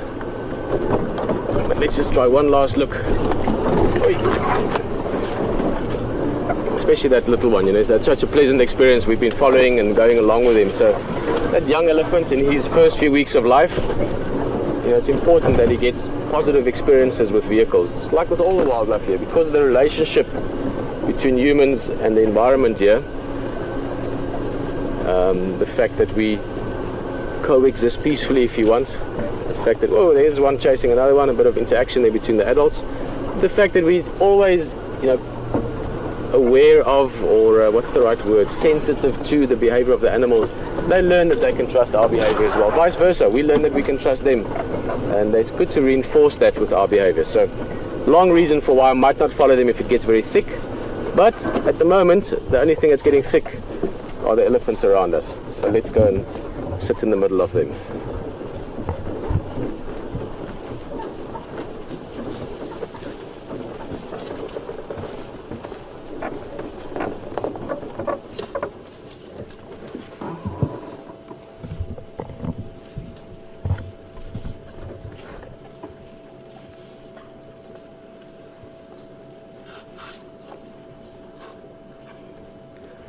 Unfortunately, where we are right now, my radio is breaking up a bit, so I'm not always hearing your question so clearly, Dylan, but I could hear the gist of it. It sounded like you're from Nepal, but I might be wrong. But Dylan, whoa, what's going on? There's a lot of upset behavior there from the Franklins. You could hear that sort of cackling in the background. Something really bothered those Franklins. Oh, Dylan, okay, it sounds like you're from Iowa. Sorry, I don't know how I heard Nepal through that, but two-way radios can be a funny thing sometimes. Dylan, you're just asking if matriarchal elephants sometimes would be challenged by other females. In other words, a senior female, would she go and stand up against the matriarch and challenge her? I'm sure that can happen, but it's not, as far as I know, not something that is common. You get bull elephant competing with each other, physically fighting sometimes, even severely fighting. But with matriarchs and elephants within the herd, I mean, this is quite a big female. She's definitely not the matriarch, but she's big enough that she could theoretically be looking after her own group. And normally, not always, but very often, when you've got a split of herds, so let's say the herd's getting too big, you're now getting to 30, 40 elephant, and depending on the habitat, maybe it's better to be smaller units. Quite often, that herd will split, and the female that becomes the new matriarch, the one that leads the herd, will very often be the female that was one of the eldest daughters of the matriarch, or one of the senior females or second in charge female of the herd. So you've got the matriarch, you've got second in charge, the herd gets too big, and second in charge, because she's been working with a matriarch, will split off and you'll get two different herds. Those herds very often will join again through the course of the day or through the course of the next weeks and months over time. As I said, they sort of move away a little bit and join together again into sort of larger herds. And that, as far as I know, from what I've seen over many years of looking at ellies and what I've read and spoken to people that also love elephant, they worked it out amongst themselves. They're bright animals. There's no point for the matriarchs to fight with each other because they've been living together day to day, week to week, moment to moment for many years prior to sort of rearrangements of the breeding herds, if that makes sense, doesn't it? Oh, this is just so awesome. We are really just part of this herd now. And they spread out all around us. Look at that. Now I've just rolled up to 6 feet away from this female in front of us. And she just stood there and did her thing, moving along slowly now. In fact, I want to try and roll slightly forward again. It's actually nice. I normally prefer, if you have a bit of a gradient or a bit of a slope, it's lovely with elephant if you can just roll the car without the engine, because the engine provides a different type of noise than the movement of the car.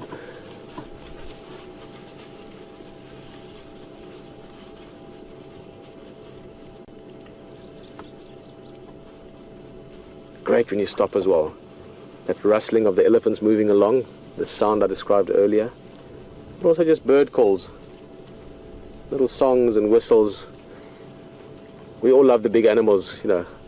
I'll be the first to admit that. I love to sit with elephant herds. I love to sit with leopard. But just as they have their daily things to do, even the smallest things do as well.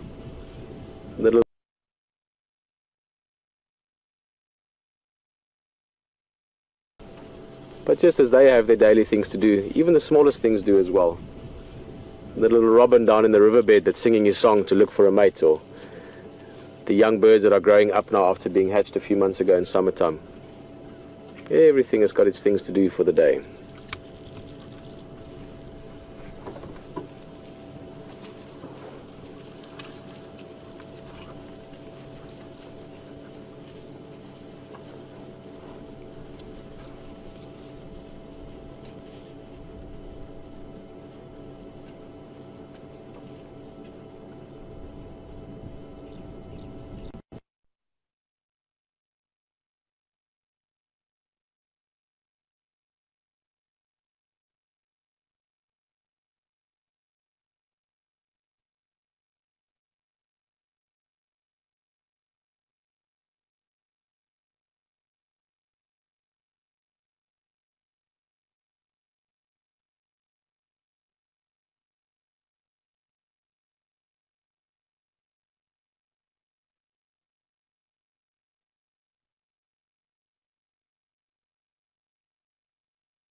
So folks, we've just left that Nkuhuma Pride because they were flat out and completely fine. They'll be there, I think, when we get back, unless an unsuspecting prey animal walks onto them, but I'd say they'd probably be still around that area anyway if that happens. I thought it was worthwhile we moved on. We see flat cats a lot and they're beautiful, but I think there's loads more out there to see as well. So we know where they are. I've dropped a little pin on my map and we've put a little marker on the road. We'll go back to that exact location this afternoon for our sunset drive and hopefully be able to catch up with them and see what they're up to. But that was a fantastic sighting this morning. And that all happens right from like 10 o'clock last night when we were sitting around the fire and we heard those. Well, actually I even heard them when we were looking at those hyena yesterday on the close of the sunrise drive. So that whole sort of information stream carries on right to this morning when, you know, we sit around and have a coffee before we drive out. We talk to Scott and Steph and we say we heard them directly below the camp. Scotty and Steph go on. It's just this beautiful thing that unfolds over time. We've got lovely ellies here. This is Ellie-tastic this morning. There's so many elephant on the reserve at the moment, folks. It's beautiful. Something very, very special about watching elephants drink.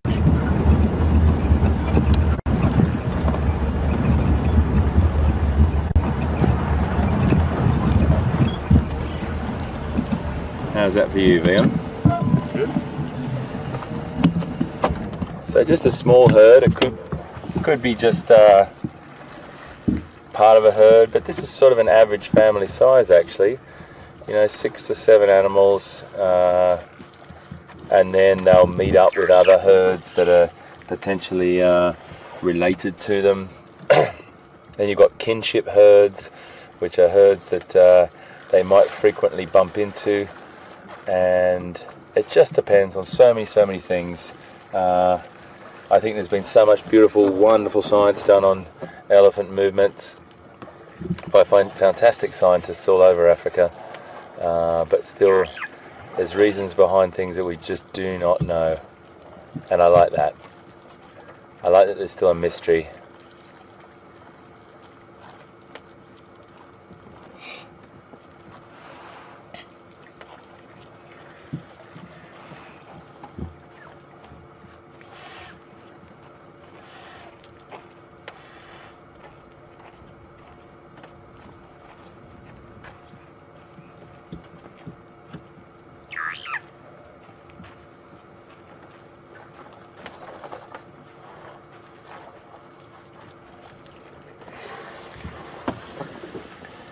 Let's just watch this this female just to see what she's up to. She's come round just as I arrived. I'm not very familiar with this individual, so we'll just keep an eye on what she's up to.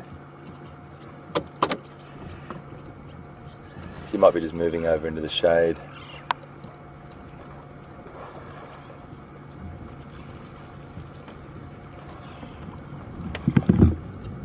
I think that's actually what she was up to.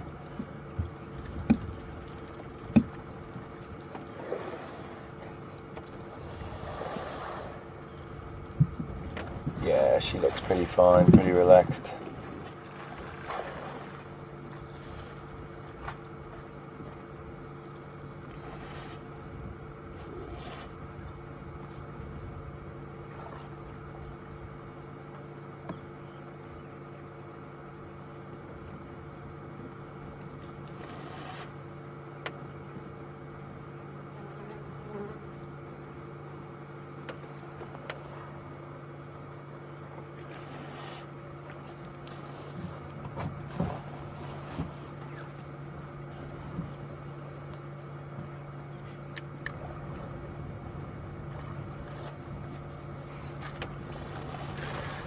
Gabby is in Johannesburg. Fantastic, Gabby, to have you on board with us. And Gabby is 7 years old, watching us this morning on WildSafari Live.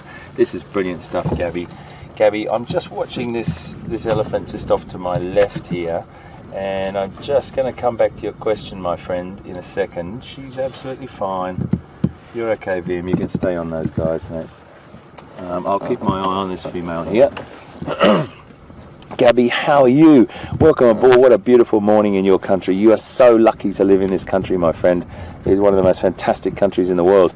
Your question, I'm not sure if I actually know the exact answer for, so I think I'm going to have to get some people to go and research it for me, and we'll talk to all these other people that are on social media with us. Your question is, how thick is an elephant's skin when it's fully grown? I can't give you the exact amount, so that's a question I can't answer properly, Gabby, but I tell you what, how about we put it out to everybody to research for me now. I'm having a guess, it's around about sort of 3 to 4 centimeters, maybe 5 centimeters thick in most parts, and that would be my guess, Gabby. So let's see what people come back with. But wow, you've got me, mate, and I really, really appreciate it, because I'm going to learn something from you, Gabby, and your question that you've asked. I think that's brilliant. We're just watching these elephants move off from their drink now.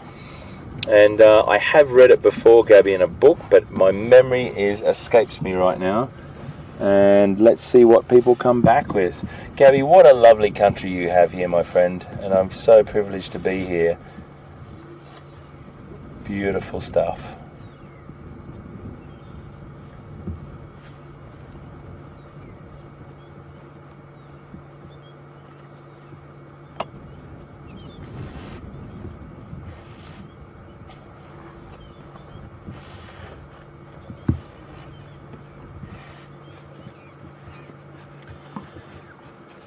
So we just come up to this water point. We're watching these elephants just finishing off their drink and moving away now, and Gabby has asked a great question. Gabby is 7 years old in Johannesburg, in the mother country of where we are, the capital. We're sitting here talking to Gabby, and I'm asking everyone on social media to help me find that exact number. I can't quite remember what it is. I have read it, of how thick an elephant's skin is when it's fully grown, and that would be great for us to find out, to share with Gabby. And Gabby, I was just saying how wonderful your country is, and we're sitting here right in the middle of Sabi Sands watching these beautiful elephants. So crack on, Gabby, and we're going to come back to you with the answer for that. Really great for you to be on board, and thank you for your question, my friend. You can see that individual up the top there, just had her trunk up in the air, just smelling, using that trunk. That trunk is one of the most incredible appendages that an animal could ever dream of having. It is used for drinking, as you just saw. It's used for browsing, which means basically feeding off the vegetation that's off the ground. Grazing as well, which they pull the grass out of the ground. It's used for digging, if they need to find water in a dry riverbed. It's used to fight with. They use it as a weapon as well. They use it in communication. It's just used for so many things, and it's you can see right now she's just picked up some sort of branch over there. I can't quite make out what it is, but beautiful.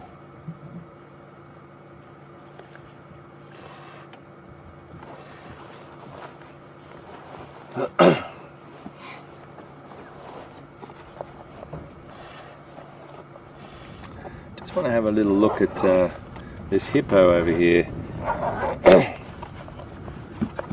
I'm getting a glance out of the corner of my eye that she has a very young calf with her.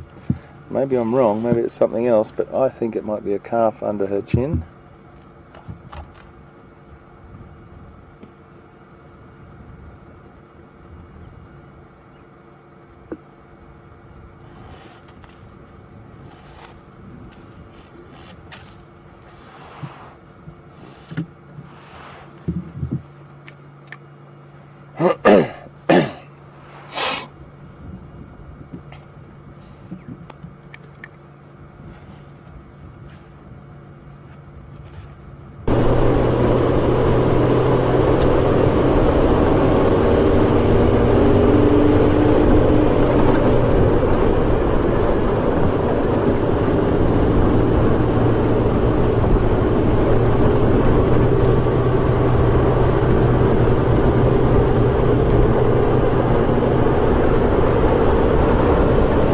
Oh, that's a good conversational question. Jamie, hello.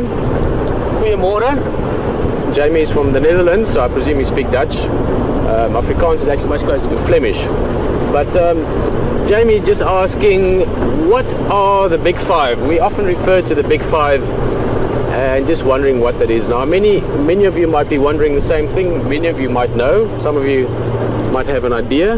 Let's get a bit of feedback as well. I'm gonna pose a question back to you while we discuss this question, Jamie. Those of you, and let's try and make this. I'm going to try and make this into a trick question without confusing myself.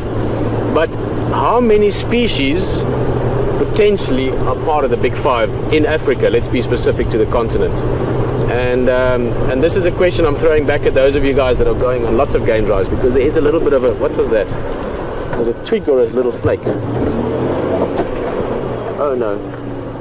Let me show you what this is. We're driving on one of the bigger roads here.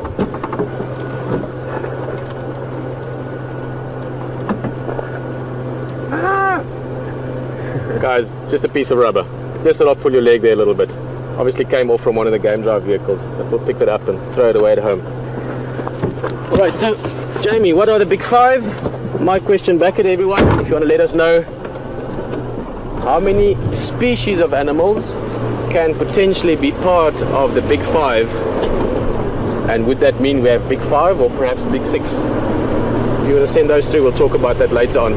But Jamie, in short, the big five are the animals that were named the big five not because necessarily being the biggest, but it's a term that originates from the hunting days, which the early exploration days. We talk about the 1900s. When people, the early explorers, the early naturalists, the early conservationists, guys, it's very important to realize, were the guys that were exploring those frontiers, the hunters of the 1800s and early 1900s. I grew up reading so many books about them. It's a very romantic era, very romantic era for many of us, the same as the Old West in North America. The exploration days, the days of wild frontiers and wild spaces being much larger still than the sort of cultivated spaces. And those were the animals that were most dangerous to hunt. Which is why, for instance, a hippopotamus, even though it's a potentially very dangerous animal, is not part of the big five, because they were simple enough to hunt. Same goes for giraffe, perhaps. So the big five are, let's just get to the direct answer for you, Jamie. The big five are, let's start from the biggest down to the smallest. Elephant, rhino, and there's the part of the trick question from earlier, we'll get to that. Buffalo, or the Cape buffalo specifically, we're talking about the African big five. The other one we saw earlier, lion, and the smallest of the big five, but maybe in terms of the definition of it, one of the ones to be reckoned with the most under hunting conditions would be leopard. So leopard, lion, the two cats, buffalo, rhino, and elephant. And that term then spilled over into tourism when tourism started developing, and when ecotourism and photographic safari started developing in the very early days of sort of mid-1900s, for the sort of, I almost want to say, for the lucky few. You know, Hemingway, for instance, was a big fan of going on safari, and all those early explorers. And then later on here into the 70s, mainly in the 80s and 90s, when ecotourism really started taking off, Sabi Sands playing quite a key role in that actually. And that term went through to it. So it's now a ecotourism term. And I'm going to wait for a couple of answers first to see if anyone came up with what I was trying to play towards about the big five and which species specifically is part of that.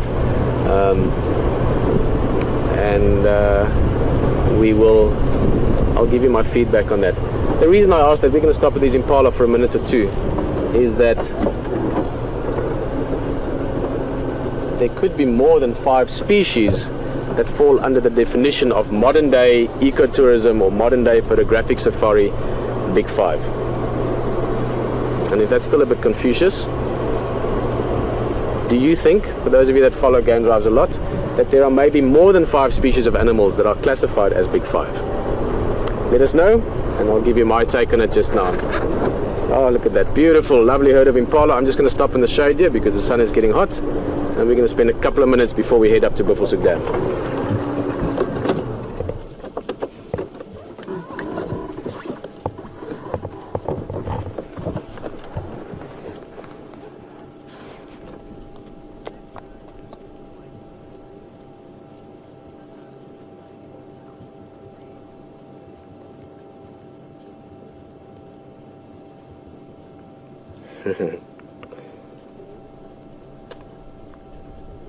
Such pretty antelope. You know, we see a lot of impala but they are truly one of the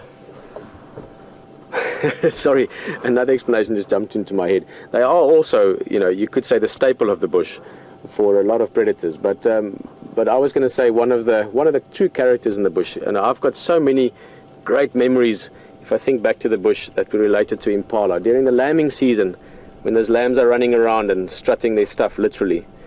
Rutting season, when the males are competing. The alarm calls early morning when the sun is rising through the mist, and you can hear that when the impalas are calling when they see a leopard or a lion.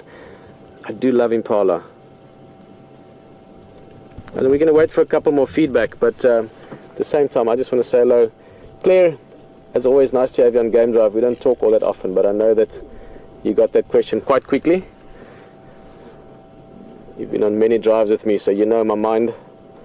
But Claire has hit the nail on the head with my question earlier. Let's just look at these guys a bit more. That's a young male. This is sort of a mixed herd. Mainly females, but there's a couple of young males. They will be pushed out very, very soon. As the rutting season comes along, the big males won't tolerate even young males in the breeding herds, and they'll push these young guys into the bachelor groups. There's a male. He had a good season last year. You can see he probably had a fight to the point where he broke the horn. There you can see he's chasing one of the young males. Exactly that. Reminding them, listen guys, rutting season is coming up. I don't want young males around. There's chasing another one.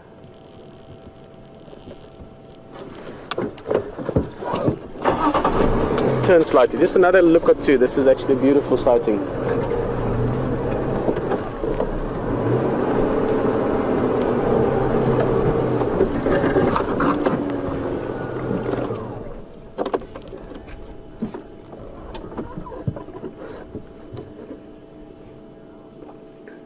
Well, here's the male I mentioned. Just the fact that he's broken that horn during a fight, and I'm guessing last year, you can see it's an old break. He's still dominant. You can see what he's doing at the moment. He's chasing only the young males. He's not messing so much with the females. He's letting those young males know that, listen guys, rutting season's coming up. I'm going to give you grief. Lots of other males are going to give you a bit of pressure as well to leave the herd. And that's how they move off into the bachelor group, so that the big males can compete for possible mating opportunities. There he goes again, straight towards the young males, and he's actually herded them out of this group.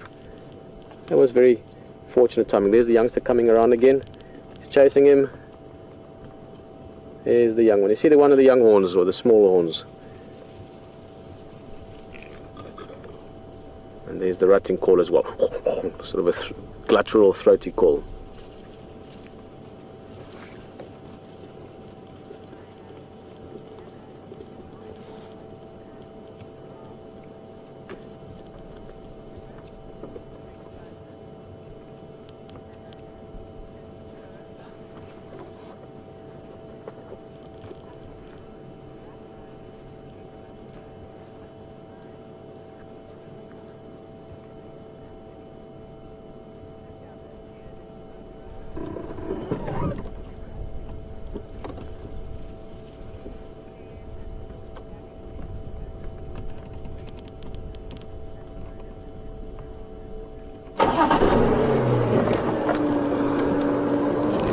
That was really nice. Interaction. Sorry, I was getting myself confused there. Guys, and now we've actually got them separated. It's really difficult to show now because they've run off into the bush, but those young ones I've actually been separated from the group now. So there's two youngsters that side, it's young impalas. I'll try and show you, but oh, there we go. A little window. You can see the shape of the horns showing that they're young ones. This one would have been born the previous to last lambing season, so about 1.5 years old. And you'll see more and more of this over the next weeks, next 6 to 8 weeks rutting season. You're going to see a lot of this behavior. It'll be one of the things you enjoy on Game Drive when going out and about on safari.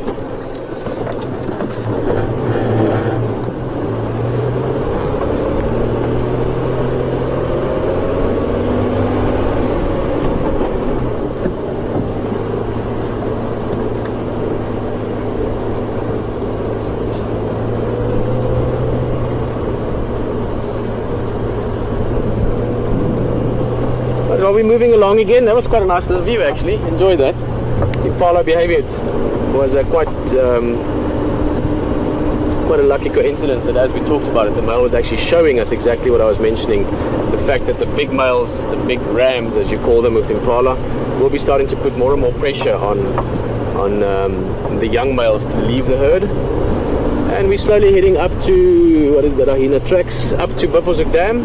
We're going to finish off that question I asked earlier about the big five, but before that I think we had another question, so let's deal with that quickly and enjoy the last part of the drive.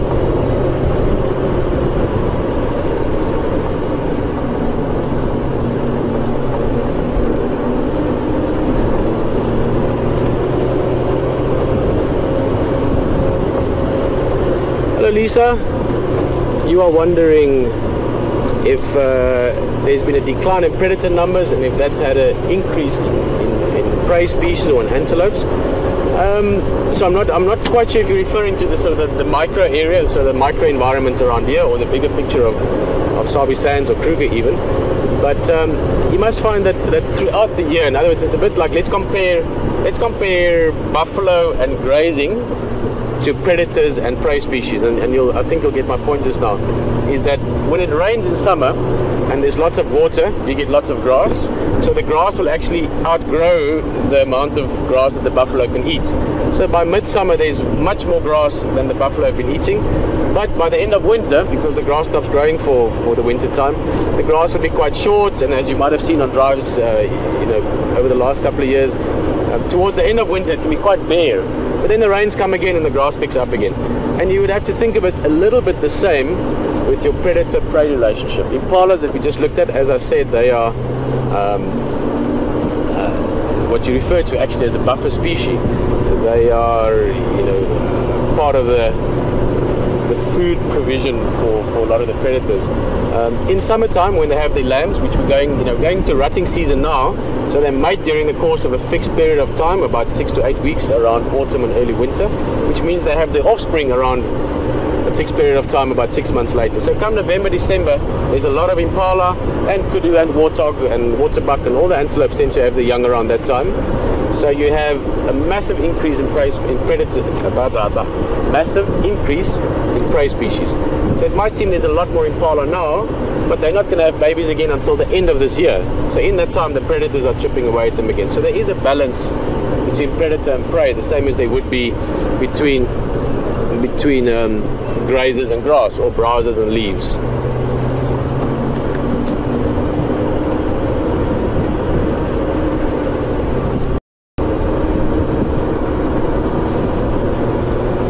On the same trend there, talking about predators and prey, I guess, a little bit. Elizabeth, you are wondering, what is the life expectancy of an impala? Well, it depends on where they are. In Sabi Sands, you don't have much time for getting old. As soon as you're getting old and slow, you're going to be, how do you say, on the menu, I guess. Weak animals, sick animals, old animals, injured animals, they become part of the predator-prey relationship in a much more direct way. But 6-8 years, I think would be a good age for impala out here. A little bit older as well. Under conditions where there's no predators, they can probably get a bit older than that. But I think about sort of 8 to 10 years, 6 to 10 years would be a good life expectancy for impala. And then coming back, again talking numbers, we spoke about the big five earlier. Okay, great, we've got a couple more answers and then we're going to get into that, because it's something I always find interesting. It's almost like it gives you maybe a slightly deeper understanding of the term big five in terms of its historical meaning and its modern day meaning is what I mean. I'm going to talk to you about that shortly as soon as I get a couple more of those answers through.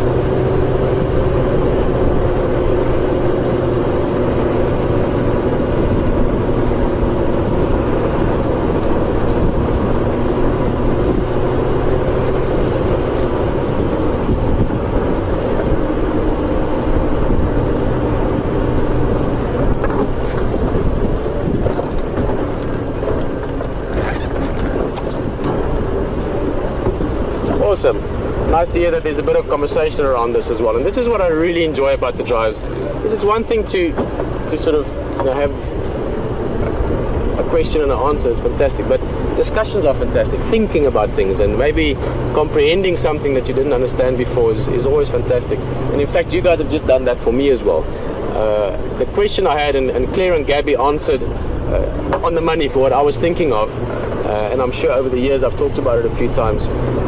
But then we also had other answers which ties into this conversation. So let me start from the beginning. I said earlier that the Big Five term comes from the early hunting days, and those were the 5 most dangerous animals under hunting conditions. That's where it originated from. It then evolved into a tourism, photographic safari, eco safari term. The early terminology referred actually specific to the black rhino, because the black rhino, and trust me, black rhino is one of my favorite animals. You should ask HT about black rhinos. He's got a soft spot for them as well. Black rhinos effectively were the reason why HT ended up in Africa years ago. But black rhino are a very different kettle of fish compared to white rhino. And in the early hunting terminology of Big Five, black rhino was the one that was referred to. My question was, is there maybe more species that form part of the Big Five? And Claire and Gabby, you guys had it in terms of, there's actually 6 species that are included in the Big Five now. These days, black rhino or white rhino are referred to as Big Five in the sense of what we're doing, in the sense of seeing wildlife. So you actually have 6 animal species making up the descriptive term of Big Five. So that was what I was thinking of. Then a lot of answers that came through from you guys, Gloria was one, came through and said, well, you actually want to add other species to that list. In other words, you took the question and sort of flipped it over, which I really like, and this is what I love about conversation, is you said you'd like to add, and this is from different people coming through in the chats as well, in the tweets. Giraffe is one that came up quite a lot, zebra came up a little bit, hippo came up, and cheetah came up. And there is actually a term now that is referred to in the tourism industry as the Big Seven, which would be the Big Five: rhino, elephant, lion, leopard, buffalo, and added to that cheetah and I've just gone blank. Wild dog. I was going to say giraffe because giraffe also ranges in, but wild dog. So that's the Big Seven, which again, if you're technical, you've still got 2 species of rhino in there, so it could be 8 species in the Big Seven. So guys, great discussion, enjoyed that, and I'm sure you're going to chat about it amongst yourselves a bit more.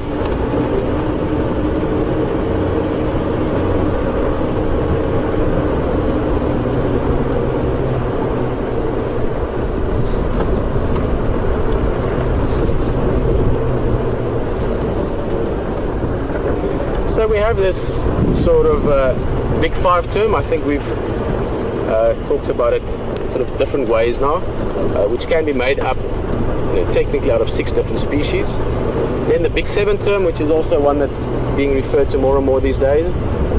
And I'm going to ask you a question again, and it might have even changed. In fact, I'd love to know if there is actually an official thing. In other words, does Wikipedia give you something like that, or is there a specific reference to this? But years ago, and I'm talking about 98, 99, around that, just before 2000, I read an article in a magazine, I think it was Africa Geographic, I could be wrong, where they listed animals most expected, or what people expect to see when they come to Africa. So if you've never been to Africa and you're coming on this dream experience of what we're doing right now, what do people expect? What do they have in their sort of projected sort of mental image of what they're going to see in Africa? And I would like you to guess if you want, or go follow up and give me a specific feedback in the order of 1, 2, 3, 4. What do you think people hope to see and expect to see most when coming to Africa? As I said, this was the study I'm referring to now, or the reference was for tourism specifically, was about 20 years ago, 99, what's that, 15, 16 years ago. And I'm sure it's still the same, but interesting thing to think about. Another ellie, we're coming up to Buffelshoek Dam, there's a bull elephant down there, and let's see what else might be around. And we'll get back to that question just now. What do people expect most to see when coming on safari? Other than, of course, a Land Rover. We're talking about animals. Perfect little place for us to sit, a bit of shade. Elephant. Somewhere in the water there was a hippo earlier. I'm sure it's still around. Let's have a little look.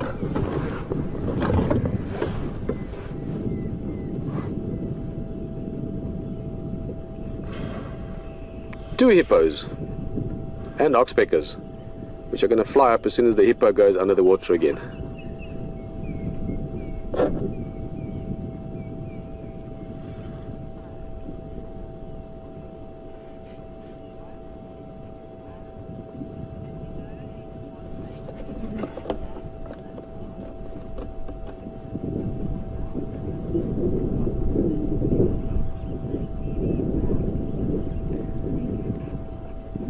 Well guys, we've just arrived at Buffelshoek Dam, pretty much the same as this elephant. This is a different ellie from what you guys were seeing with Hayden earlier.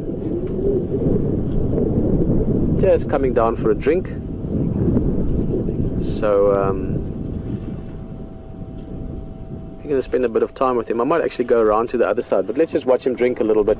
We talked about this earlier.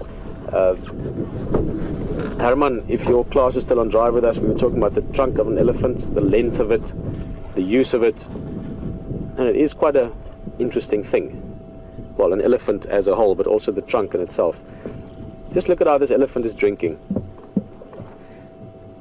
And people often think the trunk is like a straw, something that it can suck the water up with. The trunk, keep in mind, is literally a nose. It's just very elongated. So it is used for smelling, and they've got excellent sense of smell, but it is also used for picking things up and breaking branches and touching and communicating with each other. You often get elephants smelling each other's temporal glands or touching each other's faces, and the mother may be pushing the calf along using the trunk. So it is a, in many ways you can compare it to a hand or an arm for us humans.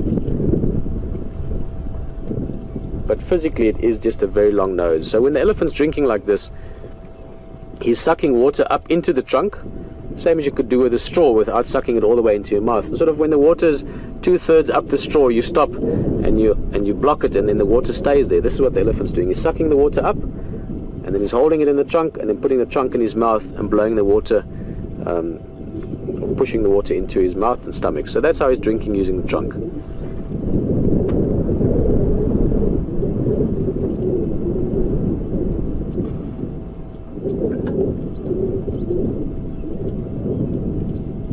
He's not a very old bull. He would have been independent, or left the breeding herds somewhere in the last few years only. I'd estimate him around late teens, early 20s, so 18 to 22, 23 years old, around that.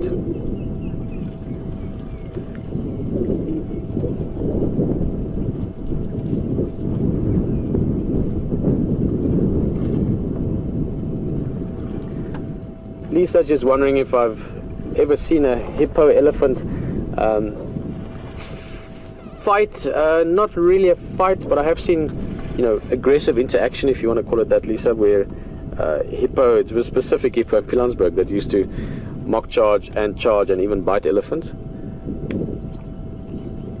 But they don't really fight all that often. I mean, fighting normally, when animals really fight, unless it's something, fighting for his life, like a buffalo fighting back with a lion that's trying to hunt or to kill it. That's one type of fight. But interspecies fights that are not predator-prey relationship, in other words, not one trying to eat the other one for food, it's not often you really get that. It does happen, but generally speaking, animals have evolved separate enough in terms of their food needs, their niches, that they can compete, but they won't really fight. So most fights amongst herbivores, amongst plant eaters, are mostly about dominance. So males fighting with each other over dominance, mating opportunities, territorial boundaries, access to females, or females may be fighting to protect their young, those kind of scenarios.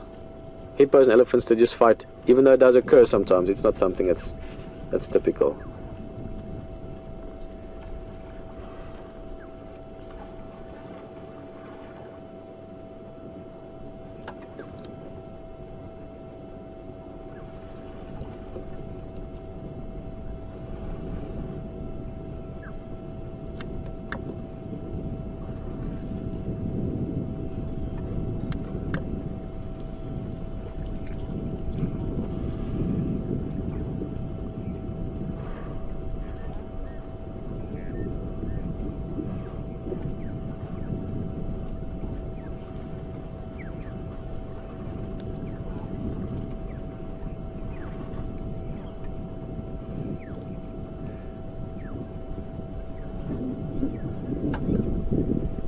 Lazy, happy days for this elephant. Good water to drink, plenty of food around still.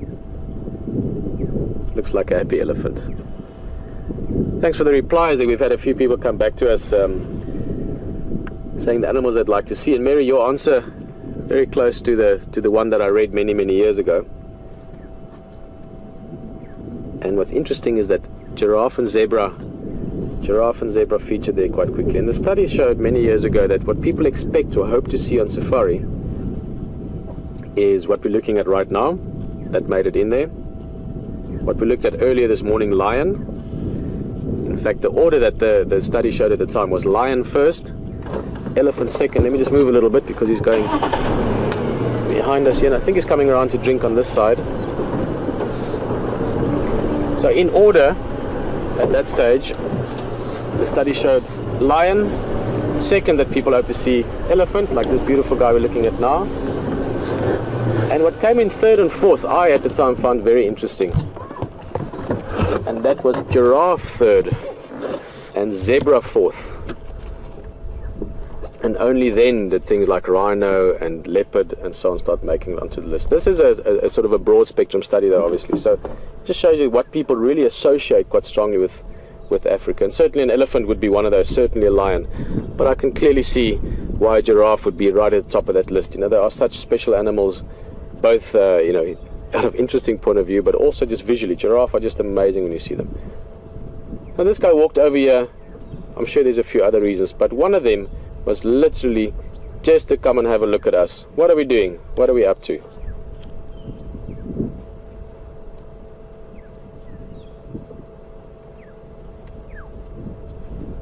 Because just as we are curious about them, animals are curious about us as well. And maybe over the next many years we will get better and better at understanding each other again, like people did in generations past, and we will get better and better at coexisting and spending time together. I'm going to just turn slightly.